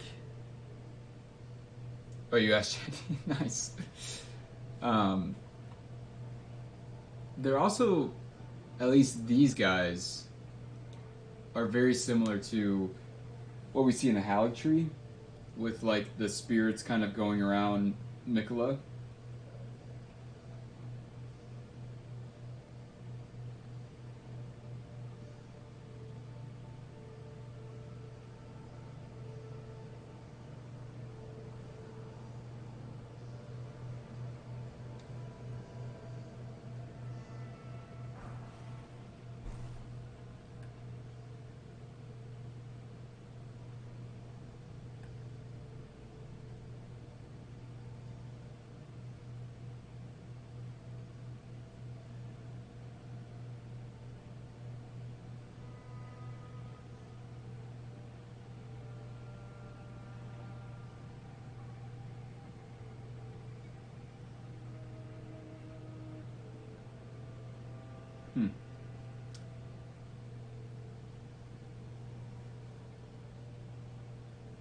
I wonder what.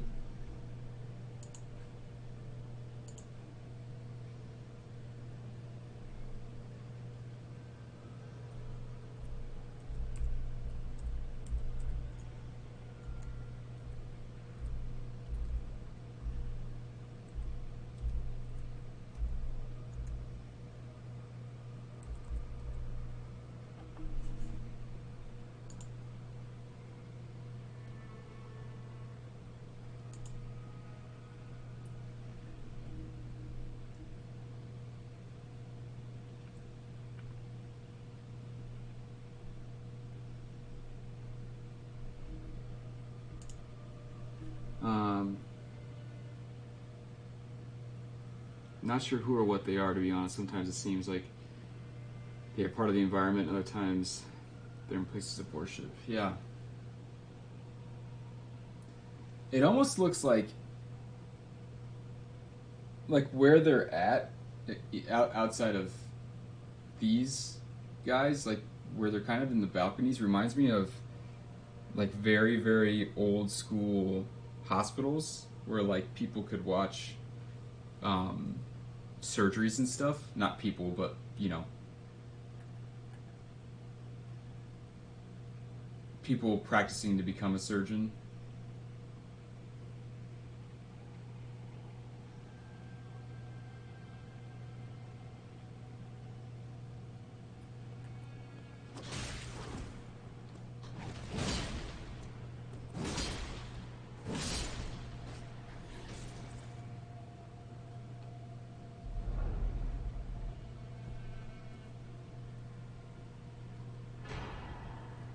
Mimic tear ashes.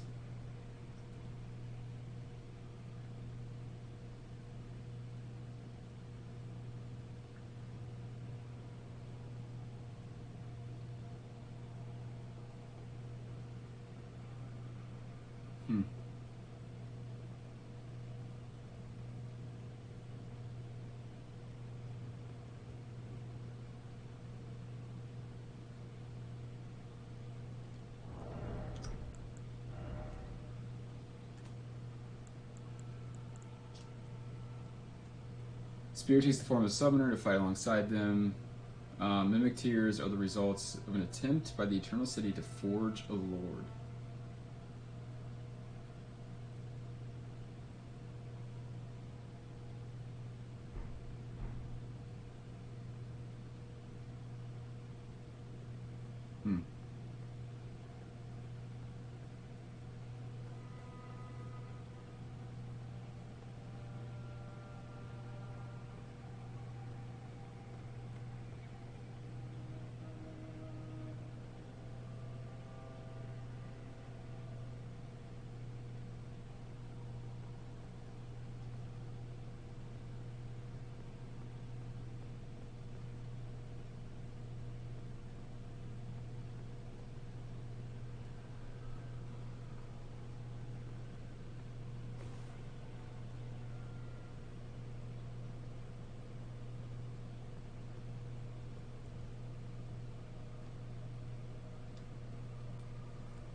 Oh, that hurt.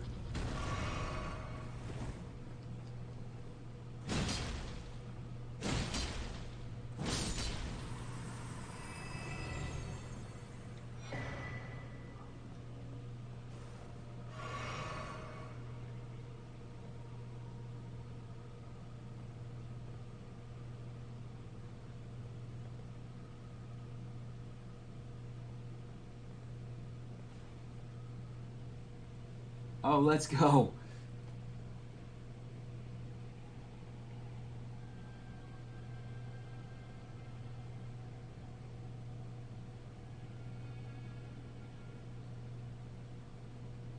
It's like they're like melting into this wax-like substance.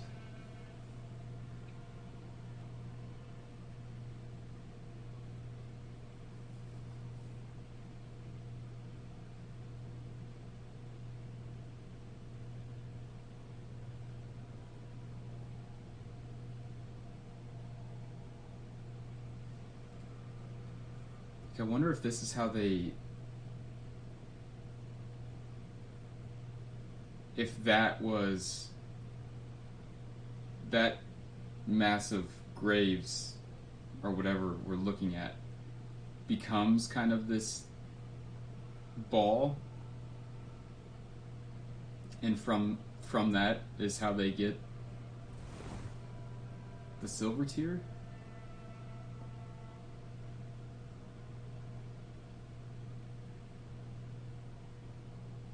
Because, like, these people do not look happy. And they seem to kind of be melting into the substance of whatever that ball is made out of.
Sorry, I'm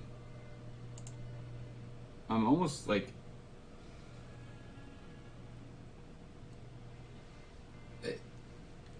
I wonder if they're practicing necromancy.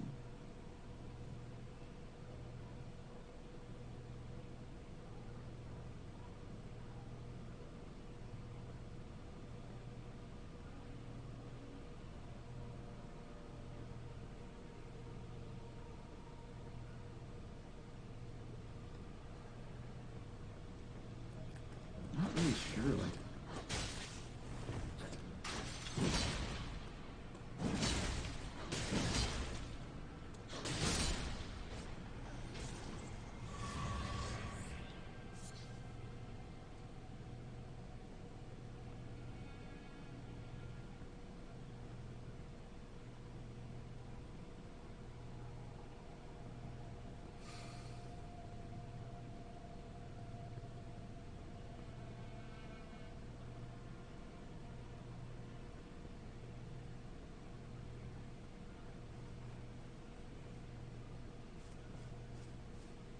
I have a couple like really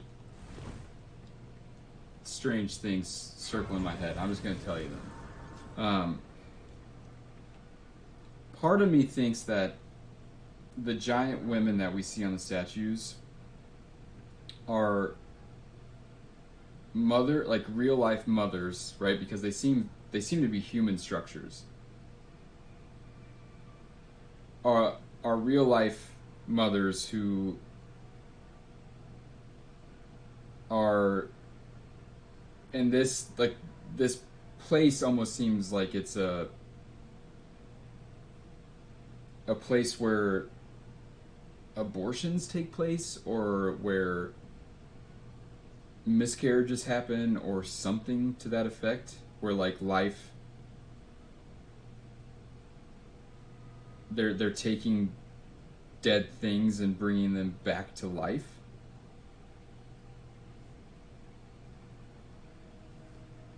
Like, I wonder if I researched, ancient abortions or the origins of necromancy or something like that, if you'd find something similar to what we're seeing here.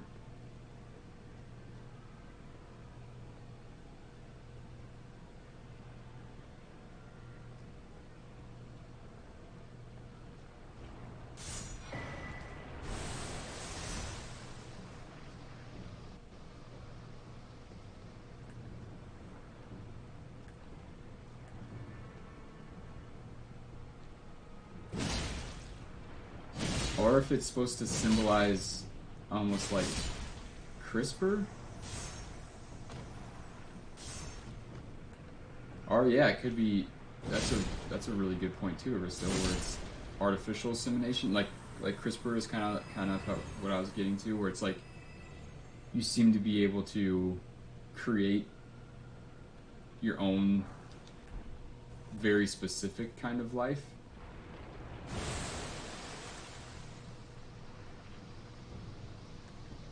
Like, all of these are different.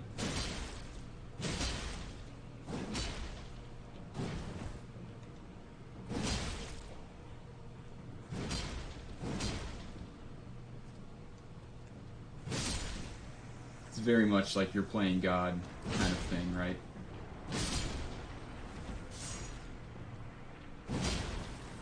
You're trying to make like a perfect person. Which in real life, the church very much is very, very, very against.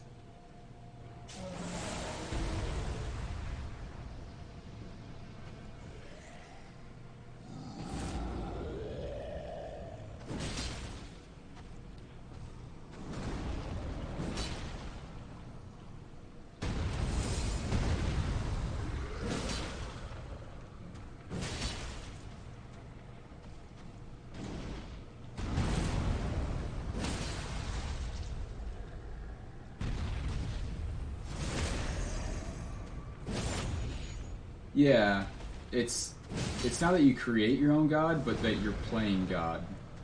It's kind of like, well, yeah, and I guess creating a perfect person is kind of like you're creating your own version of God, for sure.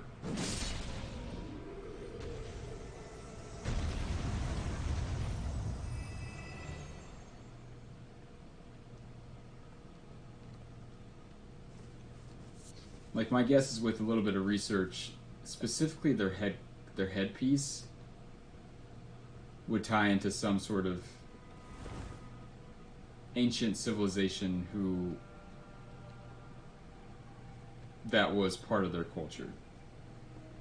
If we're on the right track.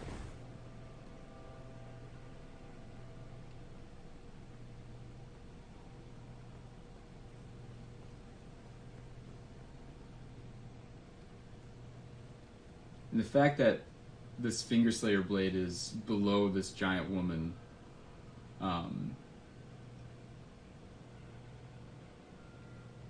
like it's almost like she gave birth to this.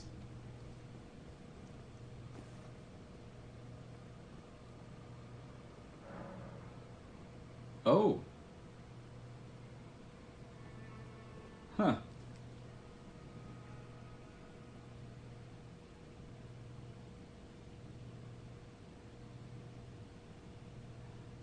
Nietzsche says, we created God in the first place and then killed him when getting what? Was too bothersome? That's really, really interesting.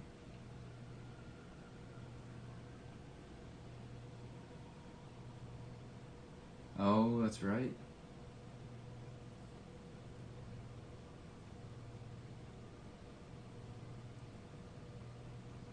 That's really, really interesting that you have to have Ranni's...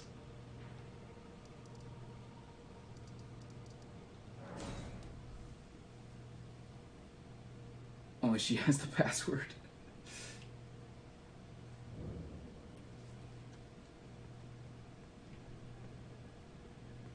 Oop.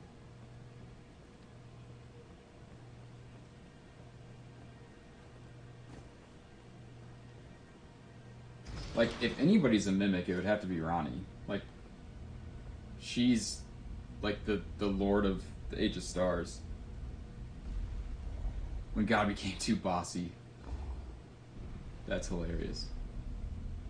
I 100% believe that.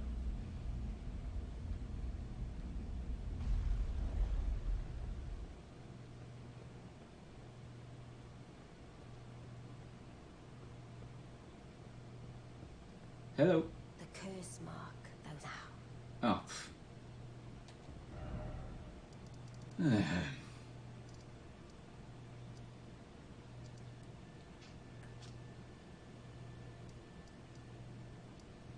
Hmm.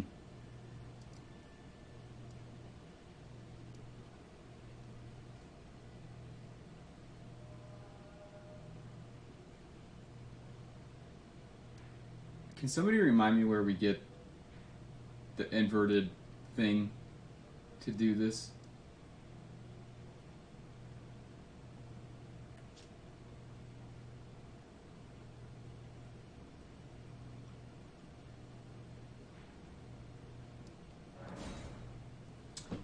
Fingerslave blade looks like it has a spine. Playing with life is what got them into trouble with the Greater Will, I think. The LMB sword also uses the same, yeah, to form a blade.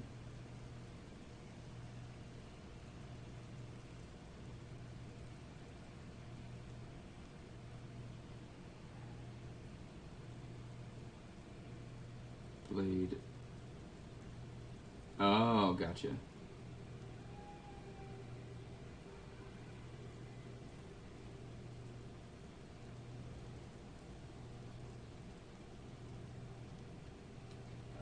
So, but can I do this now?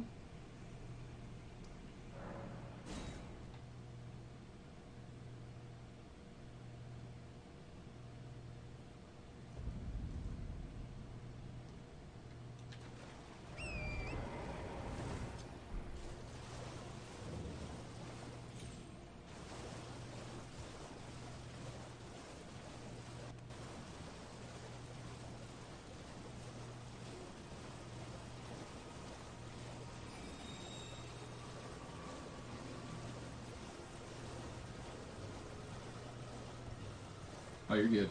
All good.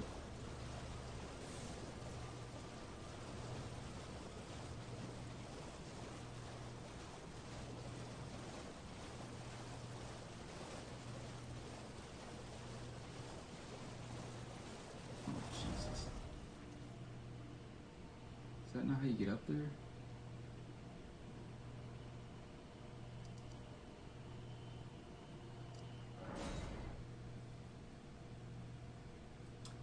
Rajier first, okay. Gotcha.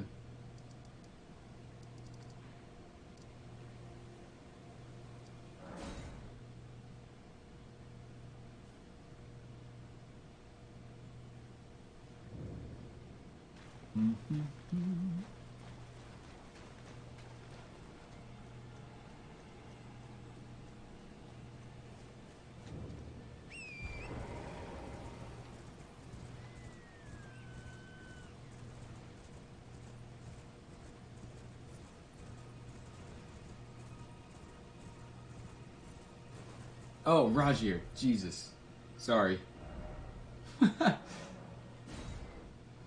My bad.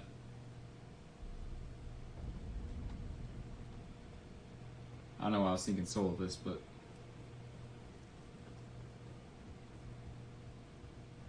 Always good to see you safe. So, what do you need? I see. When Ranni shed her flesh, she shed the curse mark too. You know, not everyone would trust such a tale. But if she in her current form is nothing more than the living doll you profess, then perhaps it's true after all. Forgive the bluntness of the notion, but how would you like to become one of Ranni's vassals? Only in order to get what we want, of course. The location of the body which bore the curse mark, which right now I haven't the faintest. And the best way to find out is for you to enter her service and take a poke around on the slide. I know you've got what it takes. Not only are you a superb fighter, but people want to trust you. I've seen it. Can you become Ranni's vassal to advance our agenda? While in her service, you'll be able to take a poke around on the slide and determine the location of her original body that bears the curse mark. I realize that I'm asking you to put yourself in grave danger, but I know you've got what it takes. Quite possibly the only one, in fact. I'll do it. I will do it.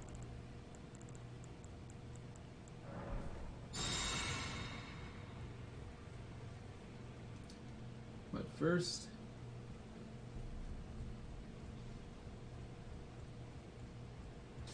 Well, I took you for dead, no matter it. Lay out your own.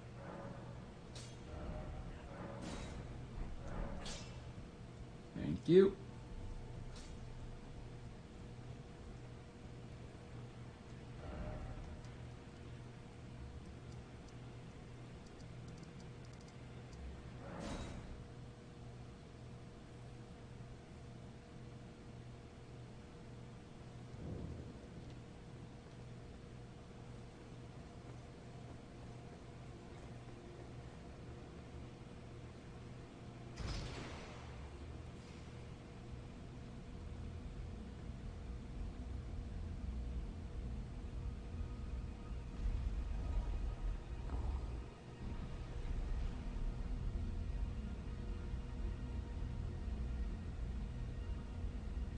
Time for love, baby. Come on. Love endures all.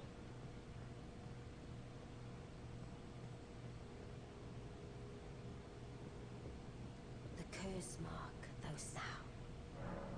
Oh, is that so? Thou wouldst render me aid. Is that thy proposal? Affording thyself opportunity to grope about of the curse mark's location, no doubt. Very well. There's nothing wrong with a well-laid scheme. What's more, if my past and past wounds beckon to thee, I am curious enough to see what thy destiny portends. I'll allow it. Enter my service, and good hunting to thee. Good. Then I ask we proceed with haste. Art thou aware of the star that struck Limgrave? It left a vast crater, and through it lieth the eternal city of Nokron. Go there to find the city's hidden treasure.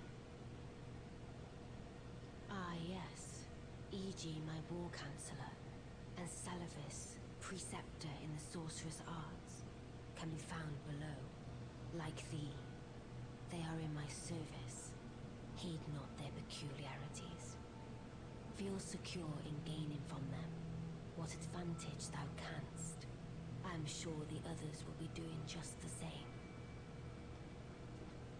Ah, yes, like thee, heed not their... I am sure...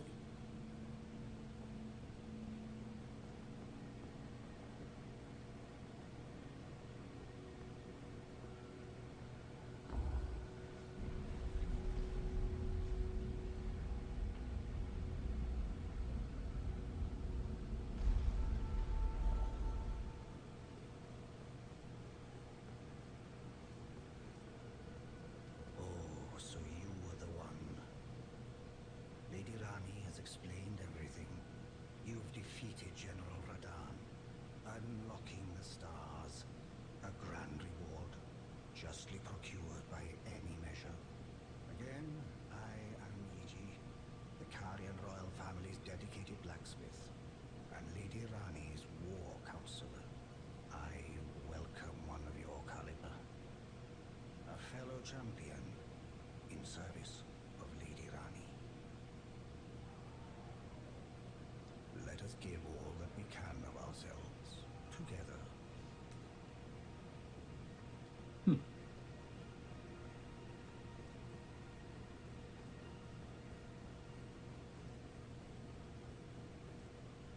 I see. You must be Ranni's new hireling. Yes, I've heard all about you. I am Selvis, preceptor in the sorcerous arts. I don't know what it is the mistress sees in a provincial tarnished like you, but since we have the misfortune of serving the same lady, I ask that you kindly try not to drag us all down with you. I reside in another town and pay me a visit. Should you wish to be of actual service to Mistress Ranni, if it were up to me, I wouldn't waste my time on the likes of you. But who am I to stand against the wishes of my lady?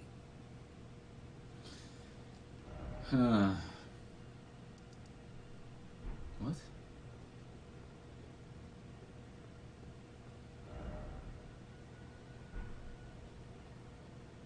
Why the hell can't I travel? I reside, come and pay me, should you, if it were up to me.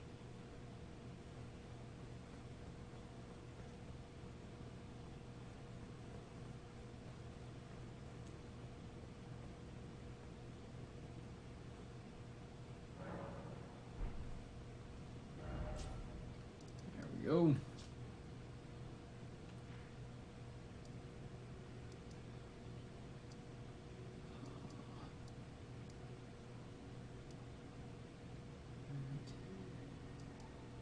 Is it this one?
Fingerslayer Blade, the hidden treasure of the eternal city of Nokron, a blade said to have been born of a corpse.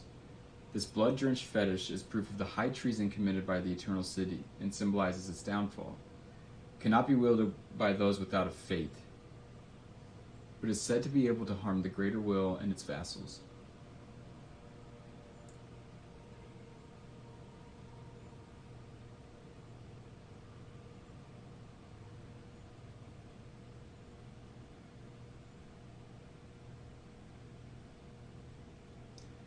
like, to me, it makes a lot of sense that this would be,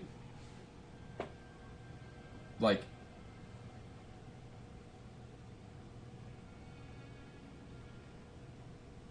they started messing around with creating life, right? And that is, the Fingerslayer blade is the symbol of that.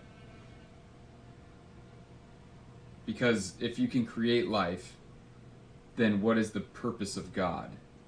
And that directly harms the greater will and its vassals, because you are stripping away basically their belief, their faith.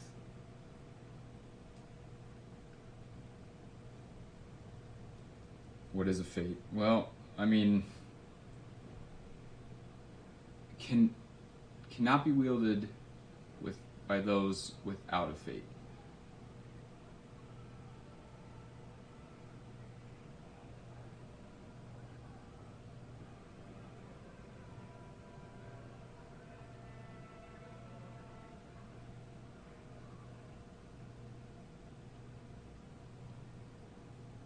So in other words, you have to have a fate in order to wield it.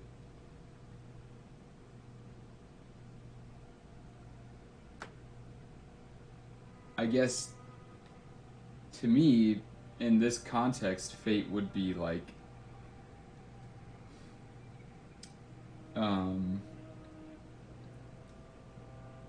your, your own desired outcome, I guess. But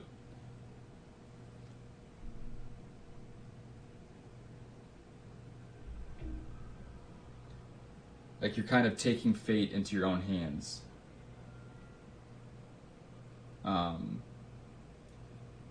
Like, if you look at it from a, like, you're literally wielding, you're taking it into your own hands. So if you look at it from a religious context, everything seems to be laid out for you, and it doesn't matter the decisions that you make or whatever. Like, God has a master plan. And I think what this is saying is like, well, no, you can create your own destiny. How about the stars determining your fate?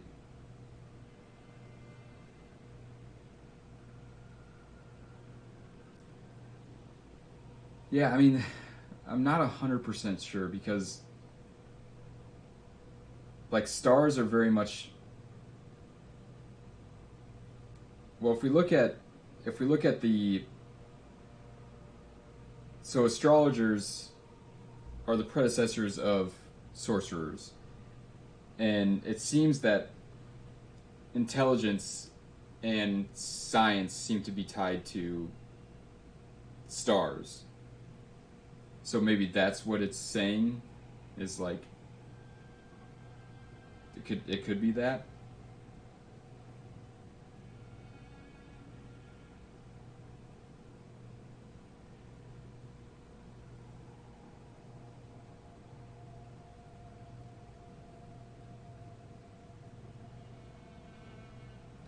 Like, the more that we explore our horizons and go and search different aspects of nature and science, the less and less relevant faith in a god becomes.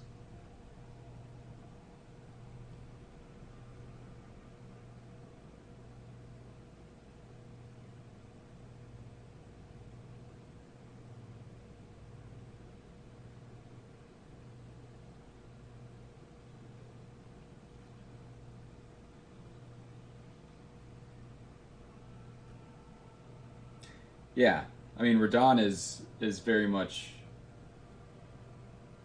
he symbolizes, you know, the rigidity of, like, blind faith almost. He desperately wants to keep hold of the current way of life.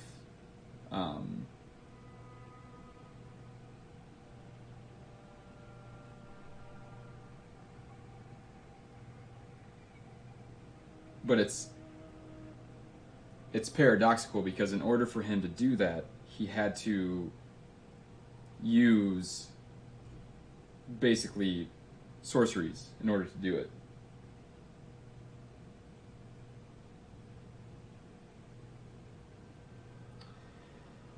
Yeah, I guess I'm not really sure why people believe the stars defined one's fate. I mean, there is a ton of astrology and, you know, the precession of the equinox and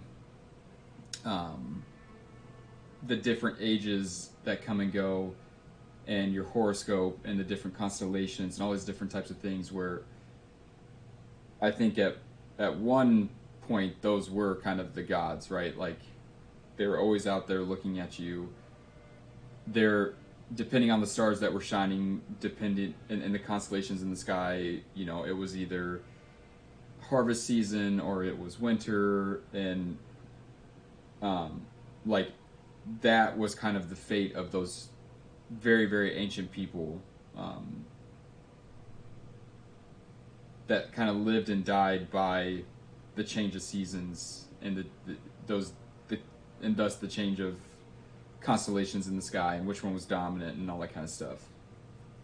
That's how I would take it.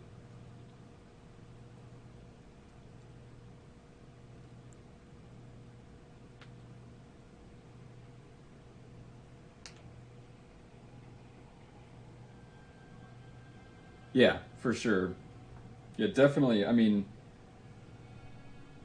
the sun was like Zeus, and then all the other planets represented, you know, but that's like I said in my lore video, like,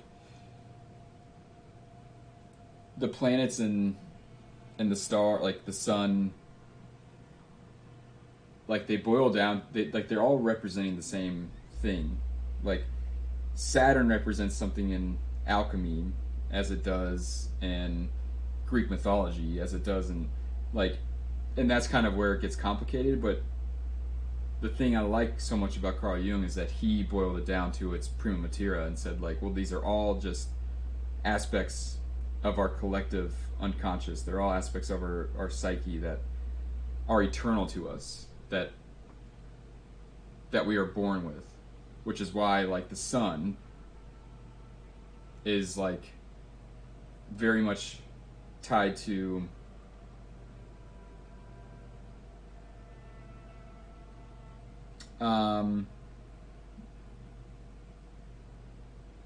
Helios. Yeah, I think you're right.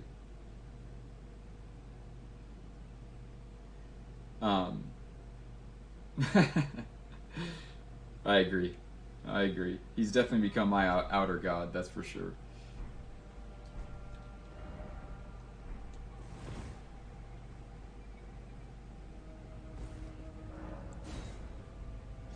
But, you know, the star or the sun representing God and representing Zeus and representing, you know,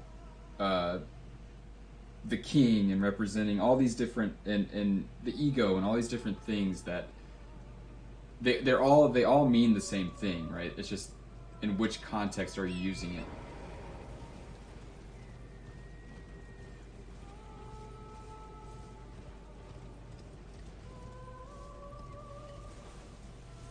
Yeah, Joseph Campbell's good too.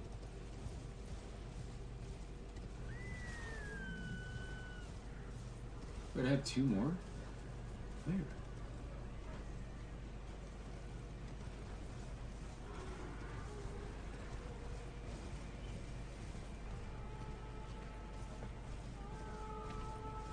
Let me get this one right.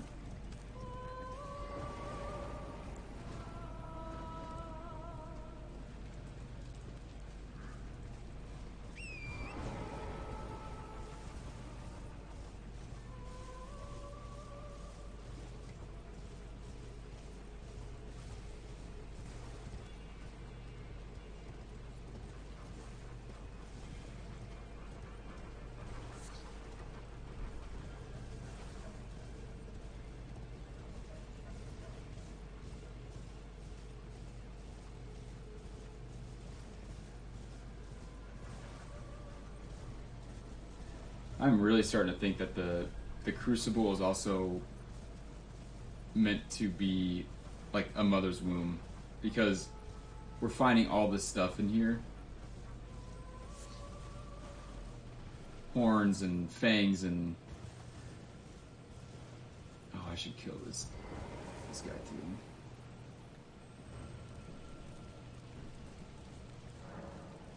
Like, it seems to be the very beginning of life itself, the mother's womb.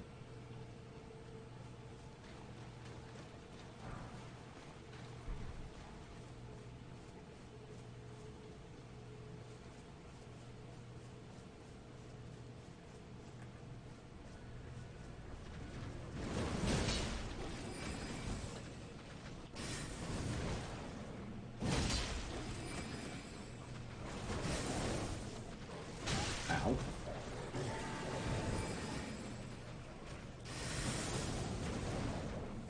What?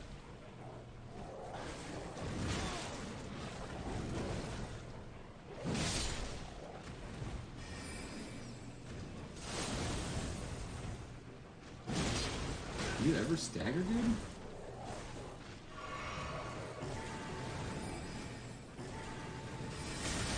Oh shit. Nope!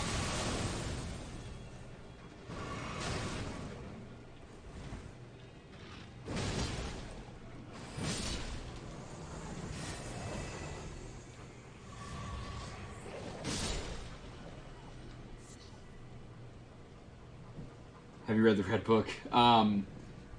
I've not read it, but I've listened to a bunch of like videos that kind of summarize it. It seems super trippy.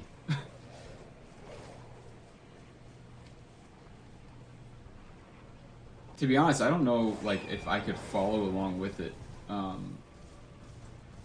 Right now, I'm reading the alchemical symbols in the human psyche, or I don't have it next to me, but it's something like that, and it is such a trip. It's very hard to...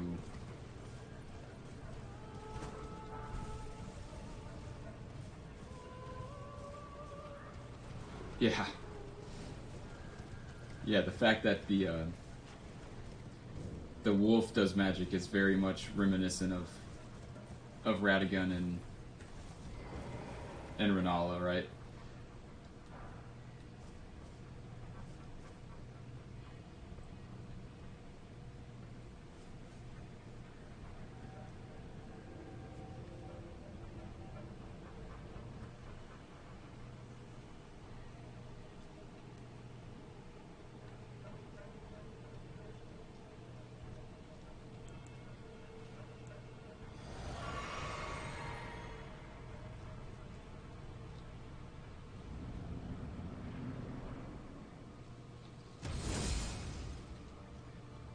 Oh, thanks, Aristo. Yeah, like it up, people.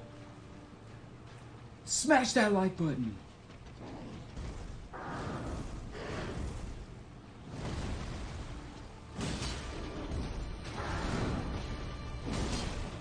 Like,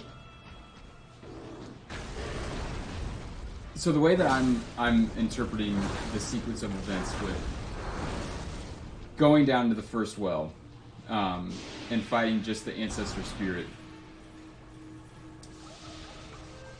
seems to be the very, very beginning.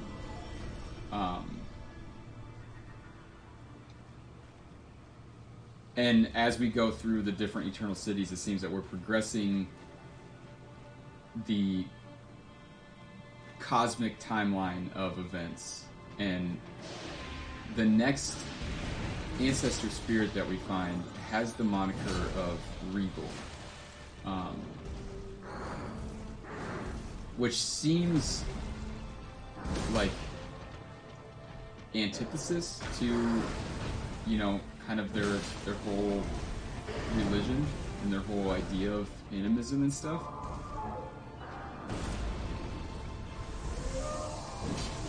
Oh, jeez.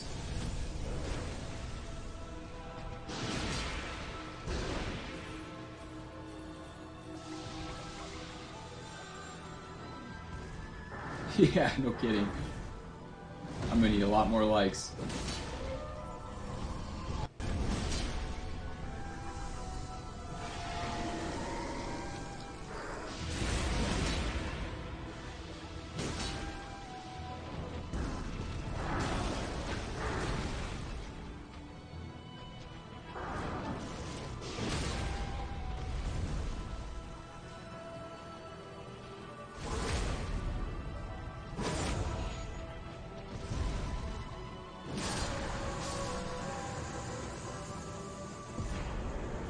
Remembrance of the regal ancestor.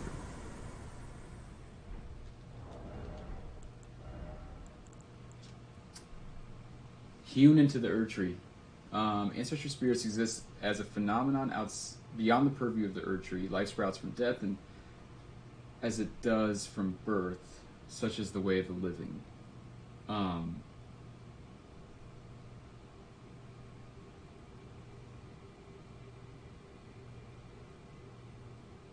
Yeah, it does.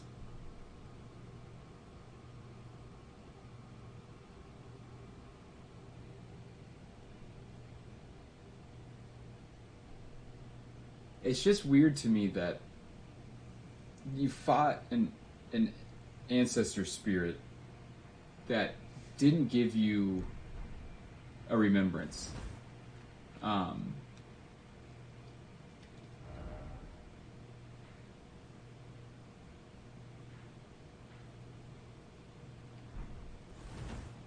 And then you fight a regal one that is hewn into the Erd Tree. And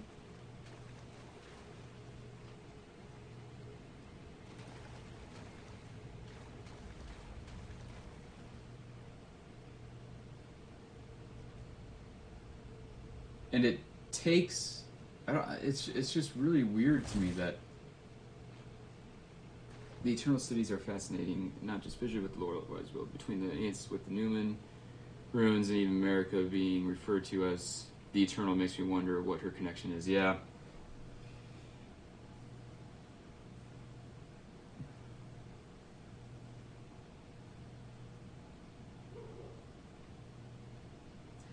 Like, America being the Eternal is why I believe that she is the subject matter of like this inner world, because this inner world doesn't exist without America. So it's almost like we don't exist without the universe, right? But the universe, if it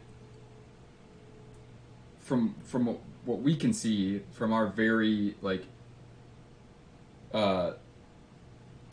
sheltered view of things, like we can't see the beginning or the end. Like the universe is eternal and we are part of the universe, right? We are within the universe, and that's kind of how I see this game, this story in America. Yeah. And like these eternal cities seem to be something that is embedded in that very infrastructure of our psyche, which is the collective unconscious. And then America also being Newman. Newman is the spirit that resides in something, and that pretty much goes hand in hand with the anima and animus concept, where the female represents the spirit and the male represents kind of the body or the matter.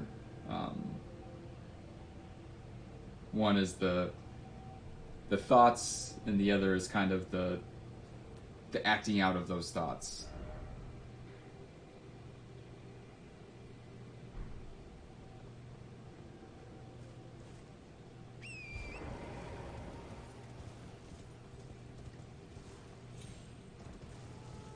I have no idea what the fuck the ants are, though. No idea.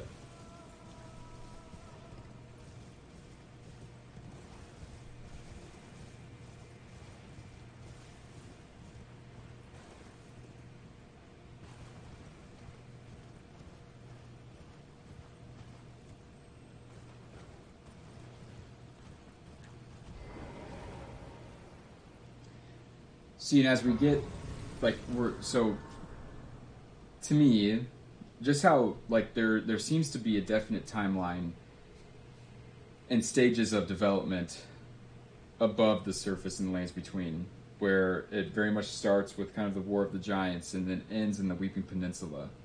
I feel like the same thing is taking place in the Eternal Cities as well, where we're starting with kind of the ancestor spirit, and then we move to the regal, and we see kind of the progression that's happening there. And then now we're going even further along to almost the present day within the Eternal Cities.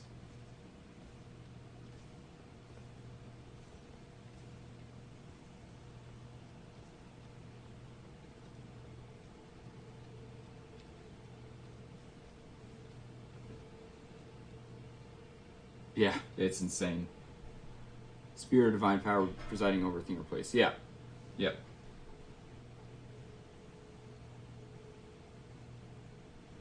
And that the thing that is providing or presiding over is like it's the psyche.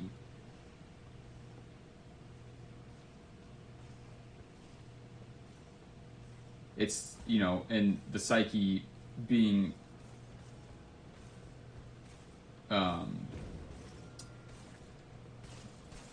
to life, you know, and gained by the Erd Tree is like, that's why she is in there, right? She is the spirit of that thing. Shit. I just got my ass absolutely whooped.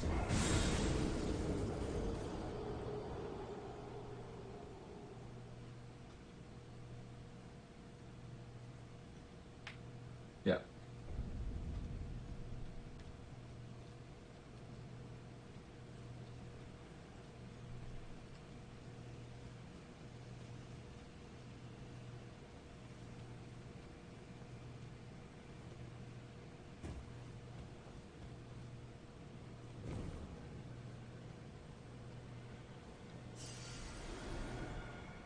And now we're even further along now, where we're starting to see,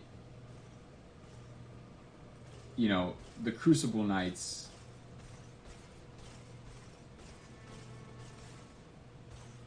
in that they're taking aspects of this place with them in their journey.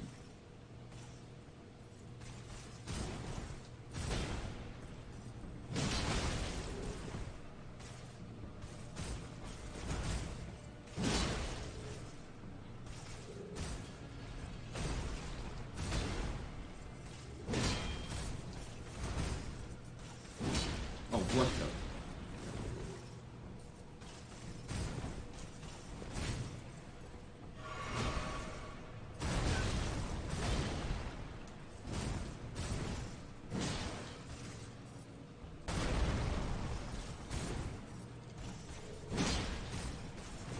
God, I hate that.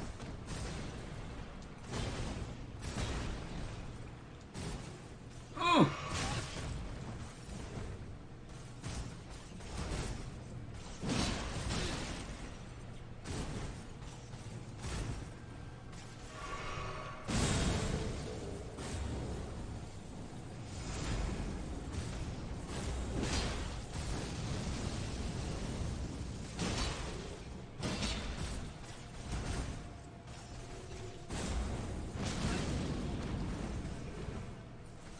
Mm-hmm. Oh my god, I'm getting whooped. No!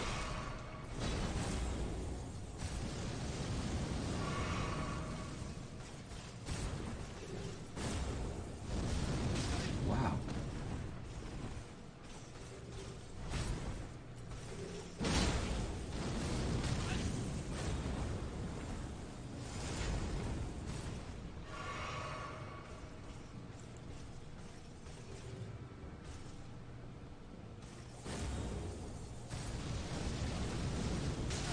Come on.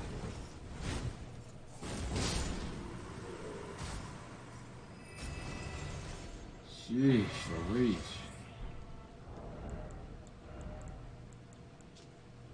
Great shield of red tinged gold carried by crucible knights features a great horn. An ancient holiness dwells within. The crucible horn skewers foes when performing shield bashes.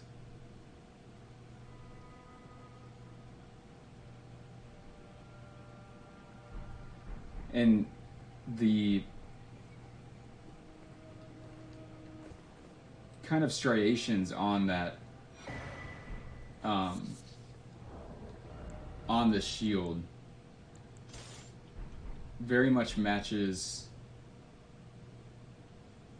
like on the Elden Throne, on the Elden Throne motif on the Erdtree, like the very top of it seems to match. It seems to be like this sort of chaotic root-light structure, which to me is just telling that we're trying to get back to this wholeness, this unity, this oneness.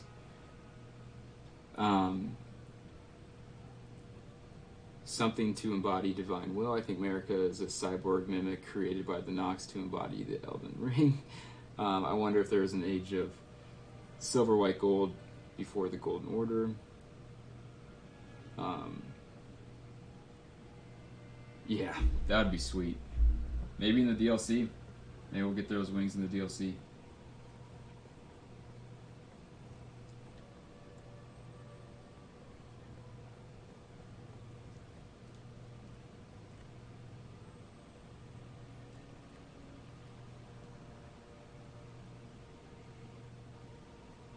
Like this break, this division seems to be just from the regal ancestor spirit to the Crucible Knights. Like everything about them seems that they are kind of sprouting from this crucible, you know, this cave-like womb that we've been discussing.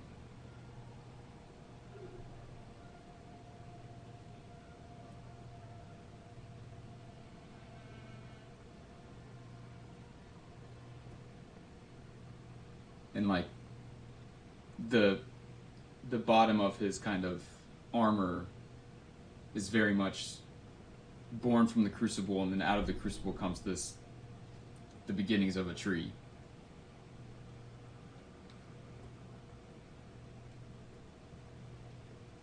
Here are these things again.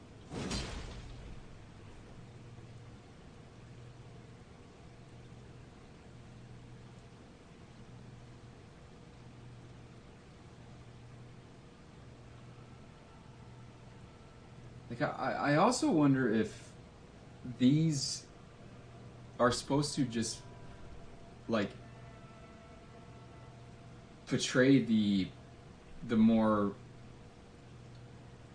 undesired outcasts things in our society that we kind of cast into our collective shadow.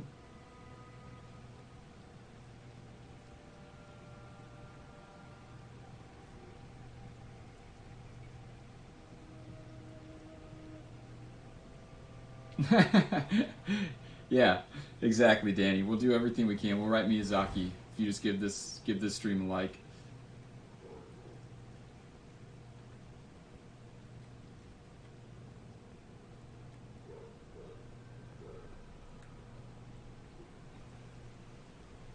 Let me get my ass handed to me.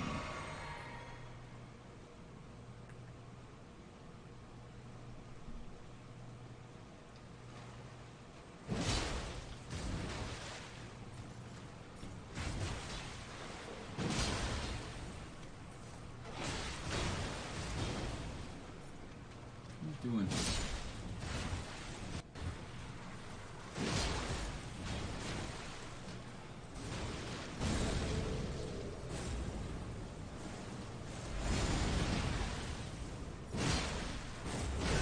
Oh, I love that move. Whoa! I did not know it could go that far. Holy hell! Woo-hoo-hoo-hoo.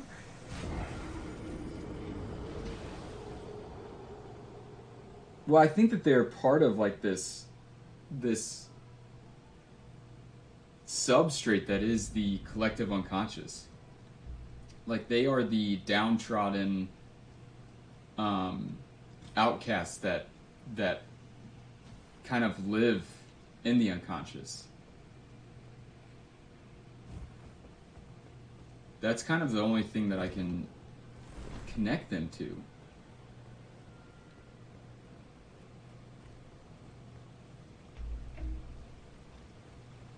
Like, they just seem to be built into the world itself.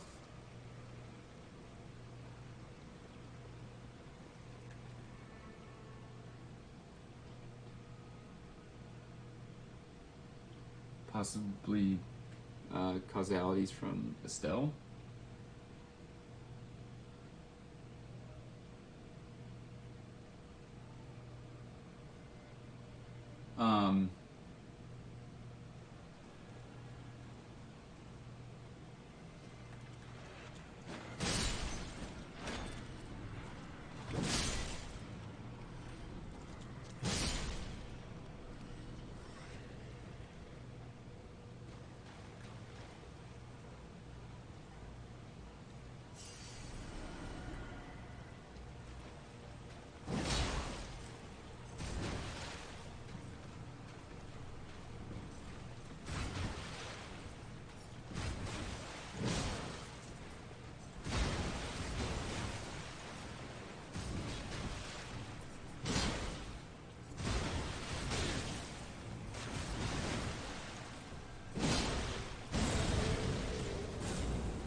Order healing.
Well, I think it, again, like, if they're outcasts of society and seemed as undesirable, you know, I think, like, how else would you betray them? Not betray, portray.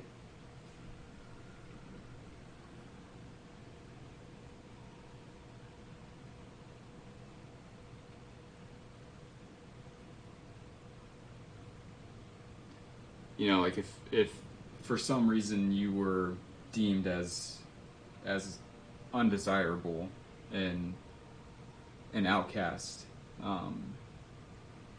pain and despair would probably be a pretty prominent emotion of yours.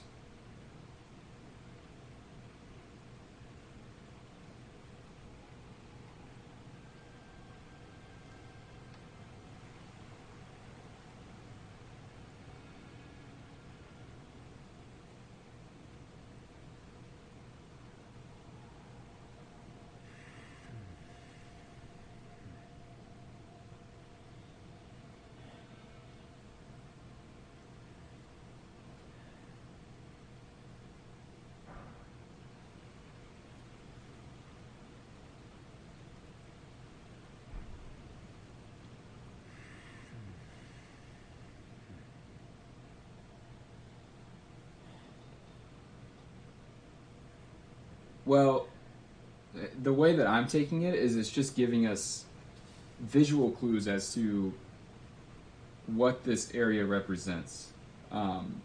So I don't take it as a like literally somebody created them or they're sculptures of some kind. They seem to be very much built into the world, like they are a part of this world. And I'm taking them being here and the expressions that they have on their face and the fact that they're built into this world as evidence to suggest that that the people who would live here, which they would be representative of, would be these downtrodden people, if that makes sense.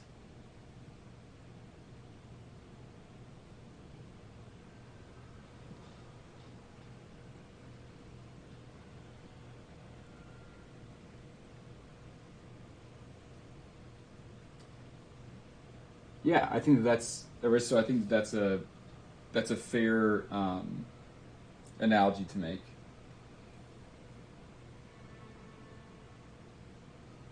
And the sin was that they ate from the tree of knowledge, right? Like,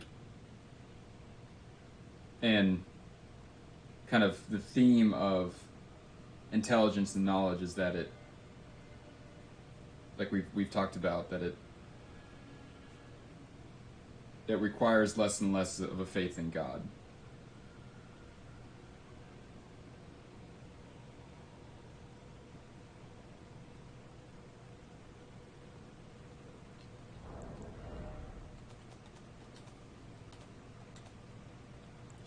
Order healing, one of the incantations of the fundamentalist, alleviates death, blight buildup.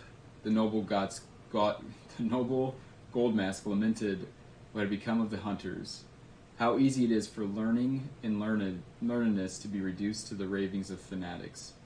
All the good and great wanted, and their foolishness was an absolute evil to contend with.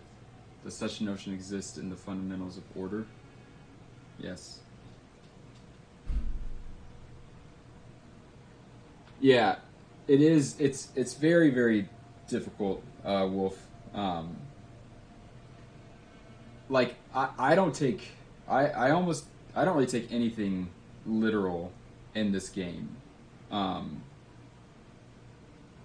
me, it's all a metaphor for something.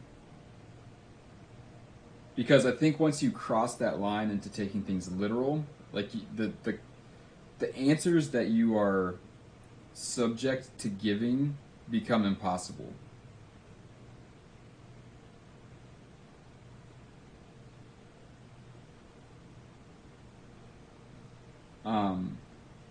For example, like in a previous stream, I had somebody ask me, what's the literal reason behind Fair Missoula floating in the sky?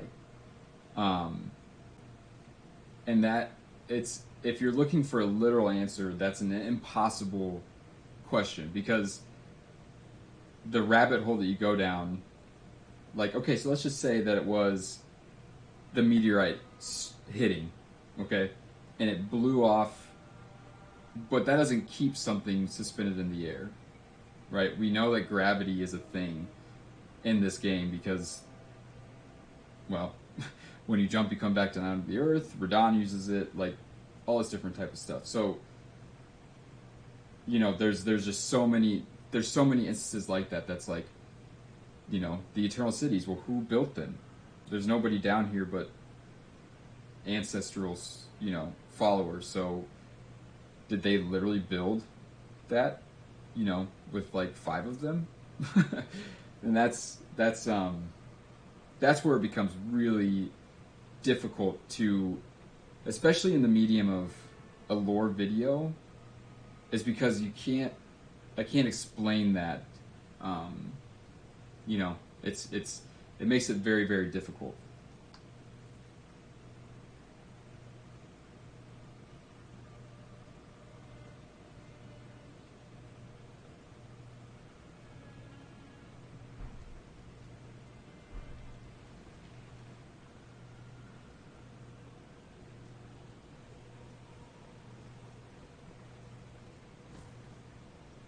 Oh god, I don't want to face these guys, do I?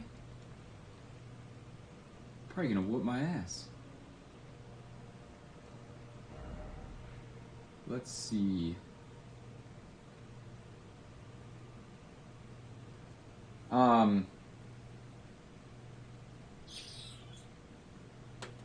What should I do next? Should I go do Ranni's? Should I give her the thing and then do the inverted statue?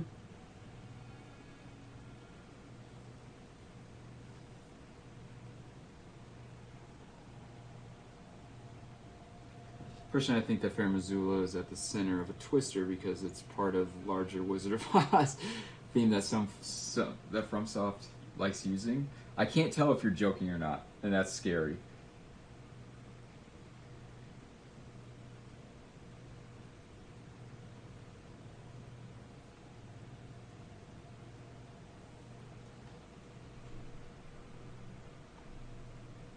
Okay.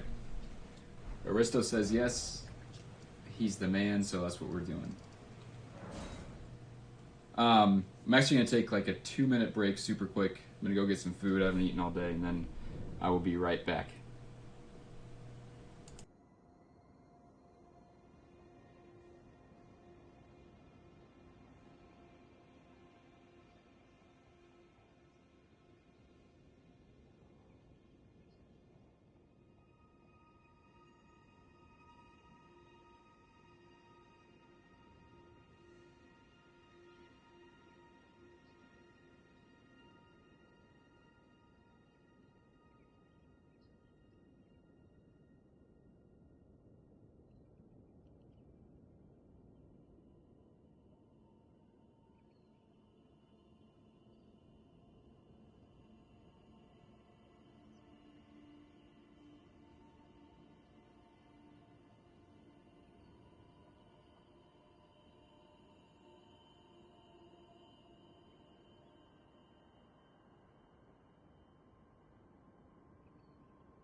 Alright, sorry about that.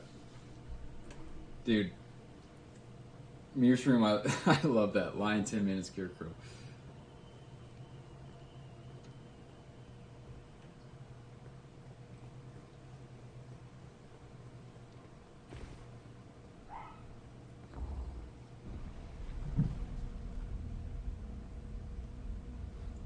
There's a quote in the book I share. I can't help but think of it whenever thinking of the Frenzied Flame. Yeah, man. It's kind of long, but just search Red Book, be silent, and listen. Cool. Yeah, man. I'll take a look at it.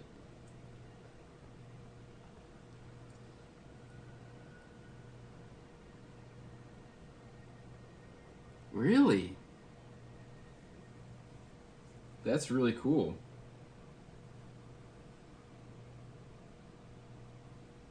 Where'd you hear that, Mushroom?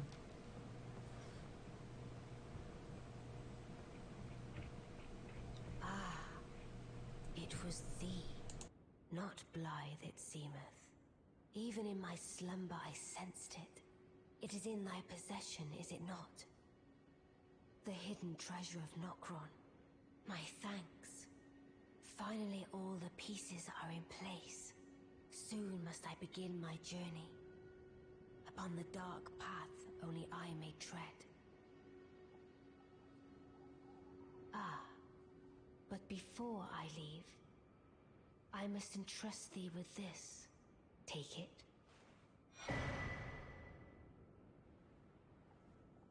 My discarded flesh lieth beyond the seal unlocked by it, upon which is carved the curse mark of thy desire. I can fathom what thy purpose might be. Neither of us is welcomed by the brighter path. I see. You may leave now. It was but brief, but thou gavest me fine service. What is it? Thy purpose in approaching me was to obtain the curse mark, was it not? You may leave now. I too am to depart on a journey. Upon the dark path only I may tread.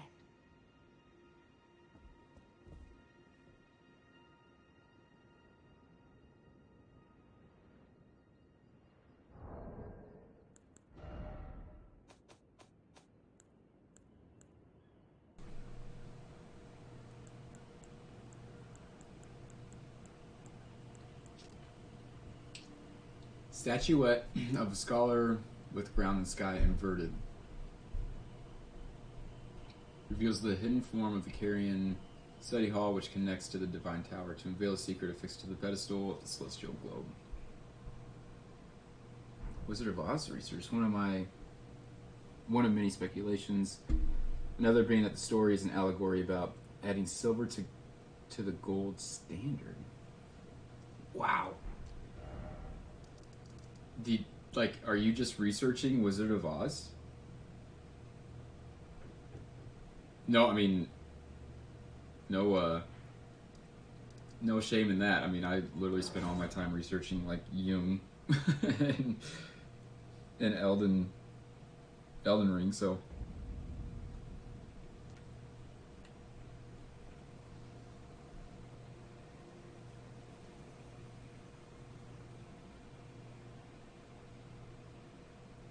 I appreciate that, Wolf.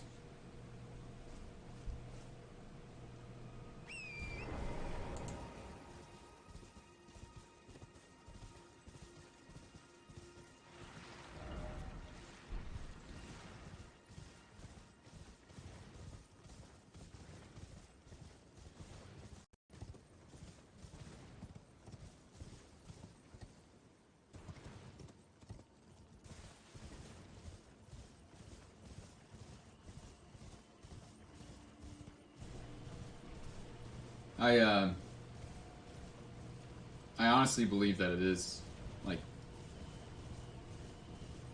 the inspiration behind the game.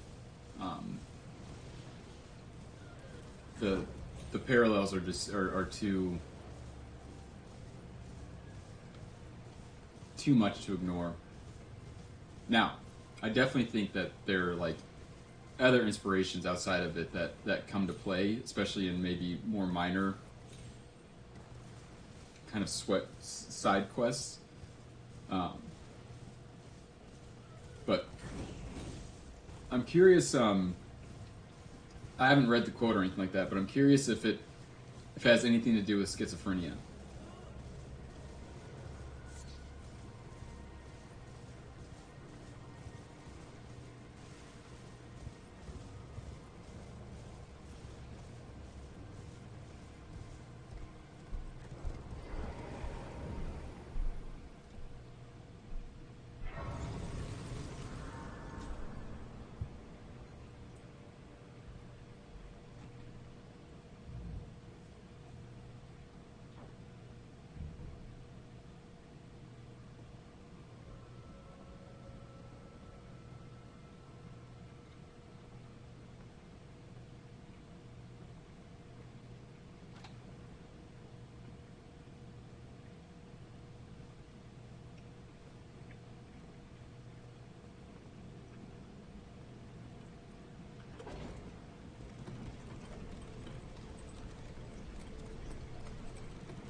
What the?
The Erdtree was once perfect and eternal, and thus was it believed that Erdtree seeds could not exist.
I wonder who...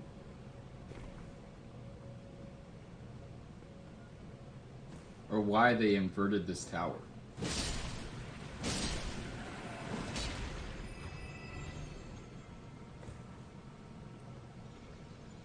Like, it must have been... You come back to life? God damn it.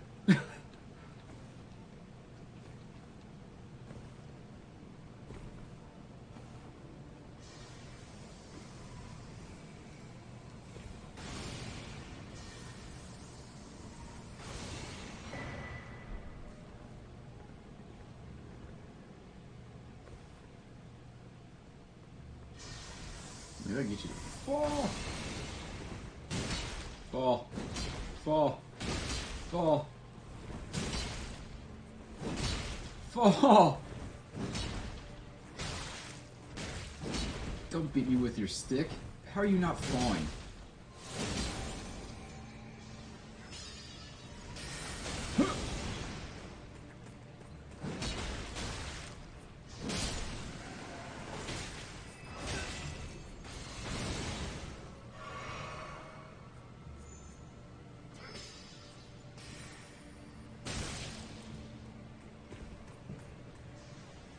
Oh, I appreciate that. Thanks, Caleb. Thanks for hopping on, dude. I will indeed keep going. I really do appreciate it. That means a lot.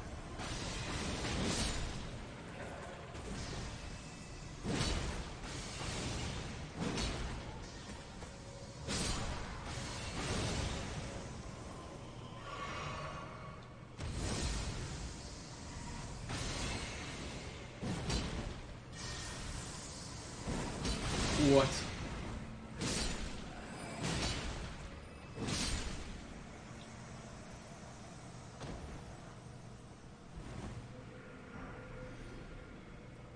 Lucidity.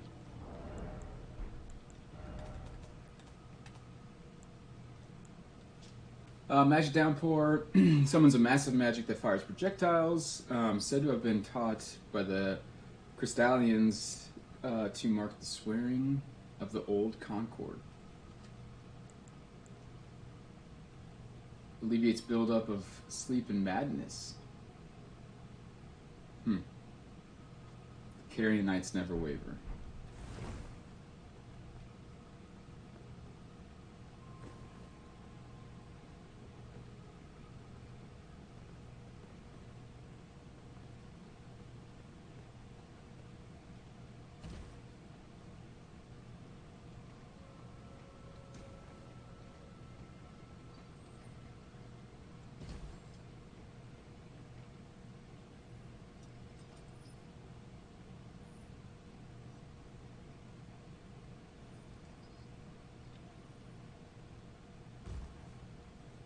Well, it was close.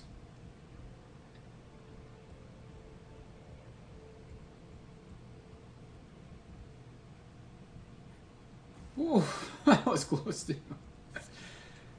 Jesus criminy.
Ooh, come on. 5 more likes, everybody. 5 more likes.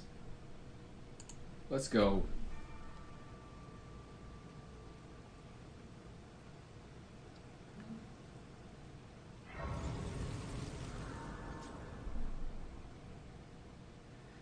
It's interesting that built into this cutscene is rain.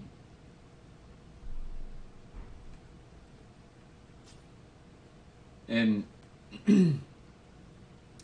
kind of the other element of rain that we see is in the Weeping Peninsula. And I've in a previous comment I've made the connection between, so Ranni seems to be the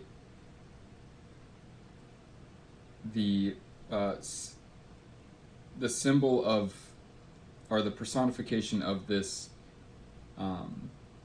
traumatic event, which we have kind of assumed is miscarriage or stillbirth or something to that nature. Ranni seems to be the expression of that. And then from that is the death of Godwyn, the ego. And then it's Ranni being the reason behind this ego death, this dark night of the soul, the initiation to the process of individuation. It seems that her outcome, right, if you just dwell on this death of a child, this weeping sorrow, is death, is nihilism, is nothingness, is suicide.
Oh, quit it.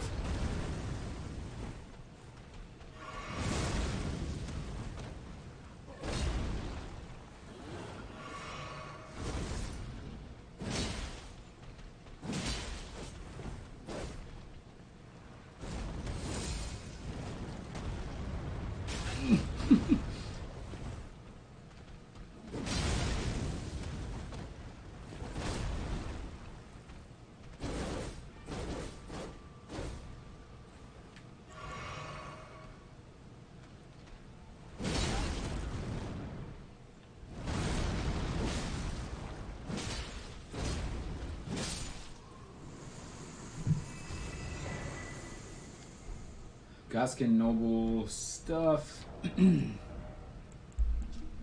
Hood made by sewing together patches of smooth skin. Subcutaneous fat makes it plump and soft. Nobles are the most ancient apostles who are said to have assimilated inhuman physiology, not unlike the crucible of the Erdtree in its primordial form.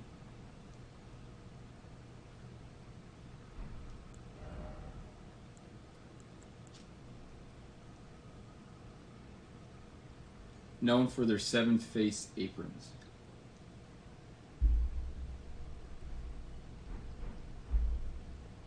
Again, I can't help but draw a connection from that description, especially with smooth skin and subcutaneous fat and all that kind of stuff, to infants and to babies.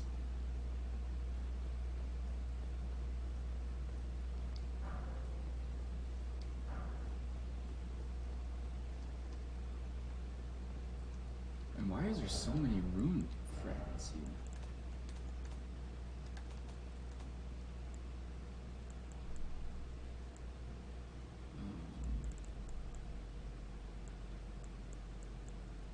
Wait.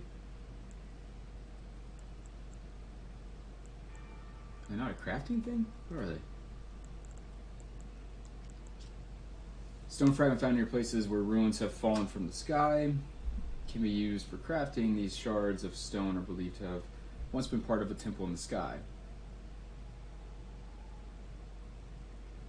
They glow with a faint glow from within. Yeah. Wonder if there's something there in the depths. So, you should look up the maybe you already have, but the Mysterium Conjunctionis from Jung. It literally has a hexagon and like a fountain of water, the mercurial water of the womb. I don't remember exactly what it means, but I remember when I read it, I saw that the divine towers make that. It was pretty profound. I wonder if I can.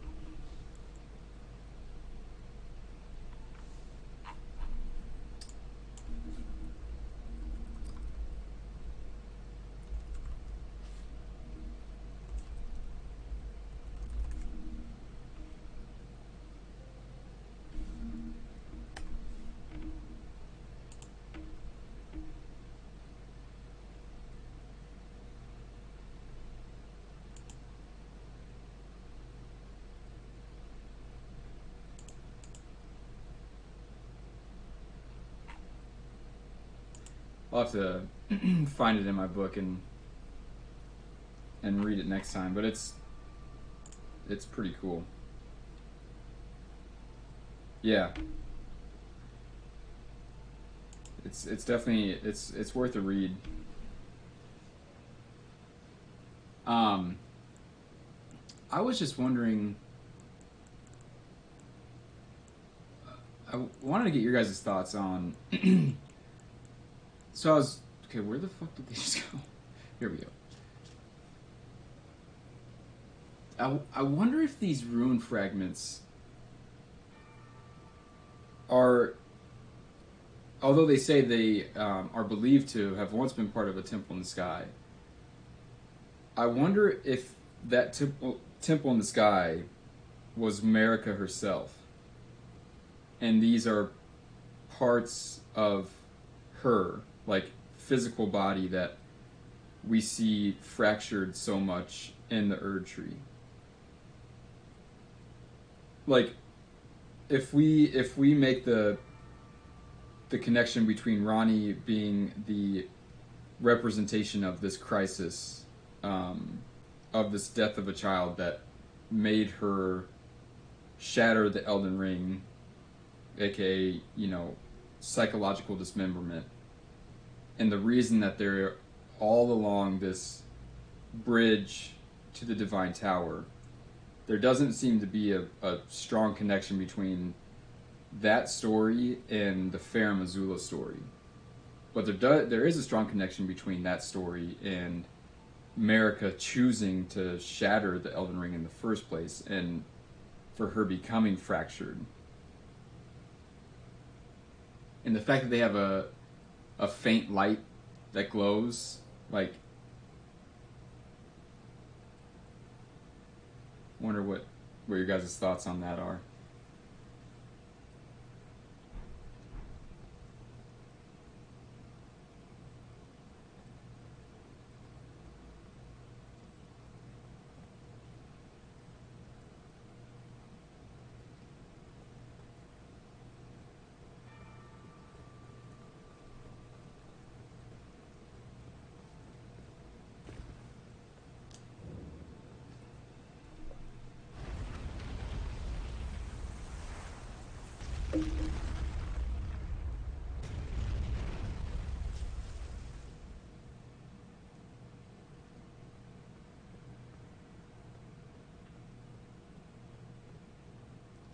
And from a map placement wise, I mean, this is the umbilical cord that goes out into, the mercurial water of the mother's womb.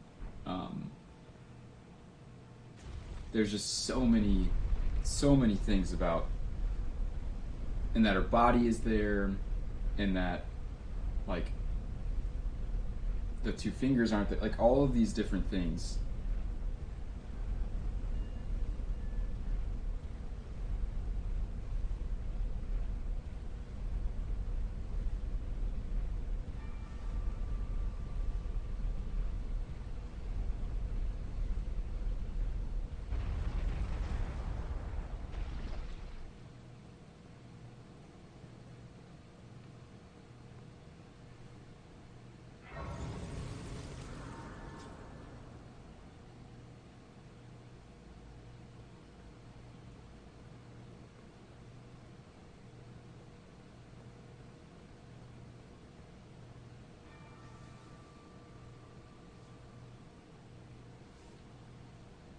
Yeah.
it the same red hood that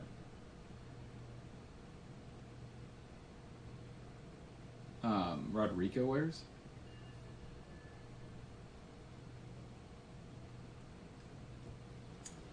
I was tossing glowstones down elevator shafts yesterday to find out which were bottomless. Surprisingly few. Glowstones are crafted from rune fragment and dew-kissed herba.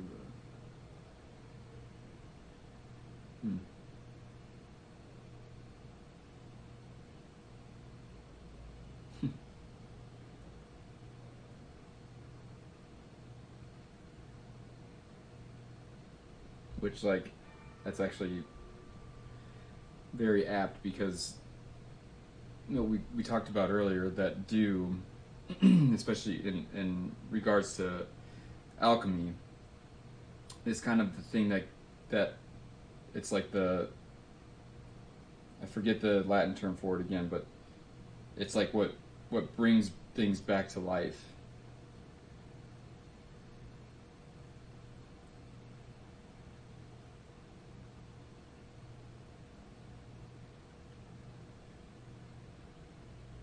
Yeah. So that's some connection to the Eternal Cities, which is the only place dew-kissed herba is found. Yeah.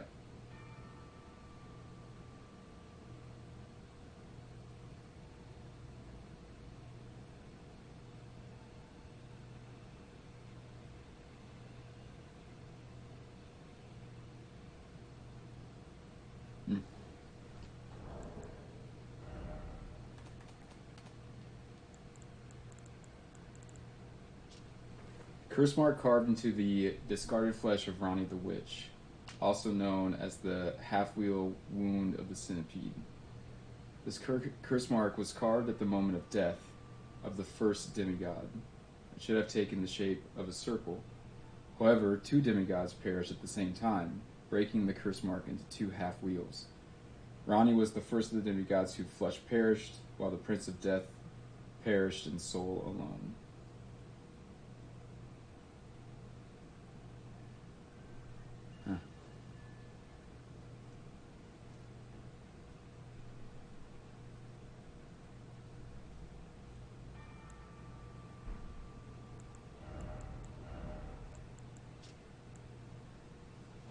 Raises intelligence with a legend of a queen.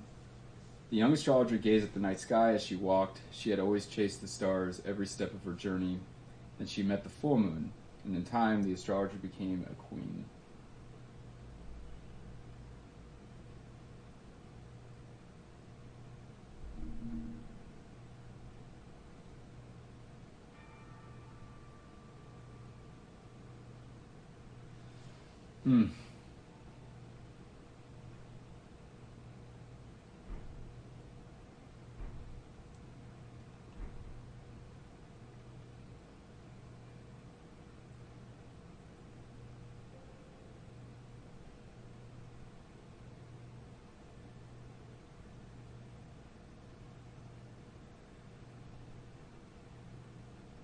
Yeah, man.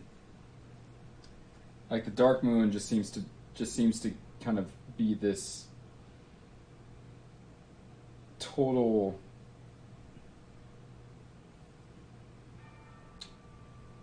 like denial of life.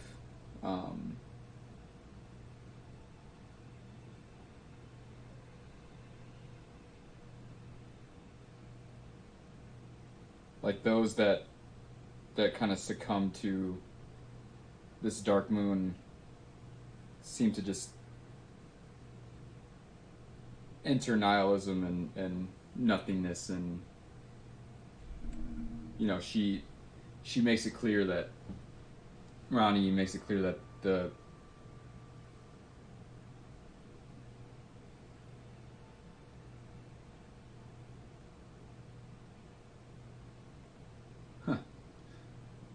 I've never noticed that, Wolf.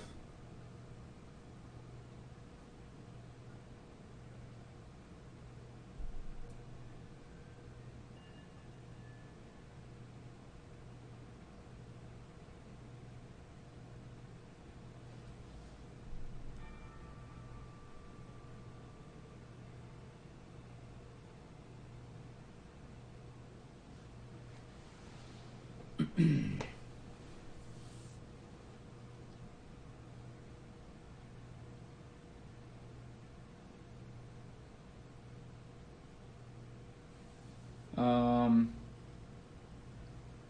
don't know if they change size at will.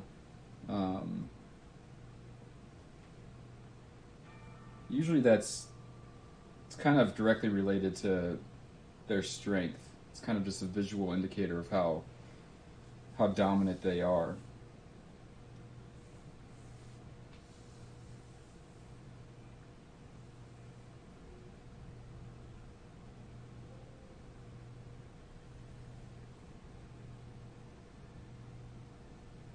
Yeah. Yeah, and a fish. Yeah.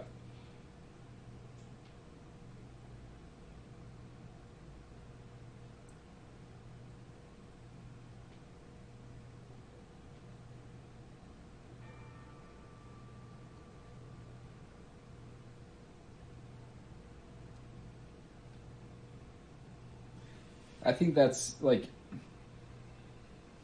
I don't know for sure, but my knee-jerk reaction would be that that's just a storytelling element rather than a lore element, just to explain the importance of it. Kind of just like the wow factor, I guess.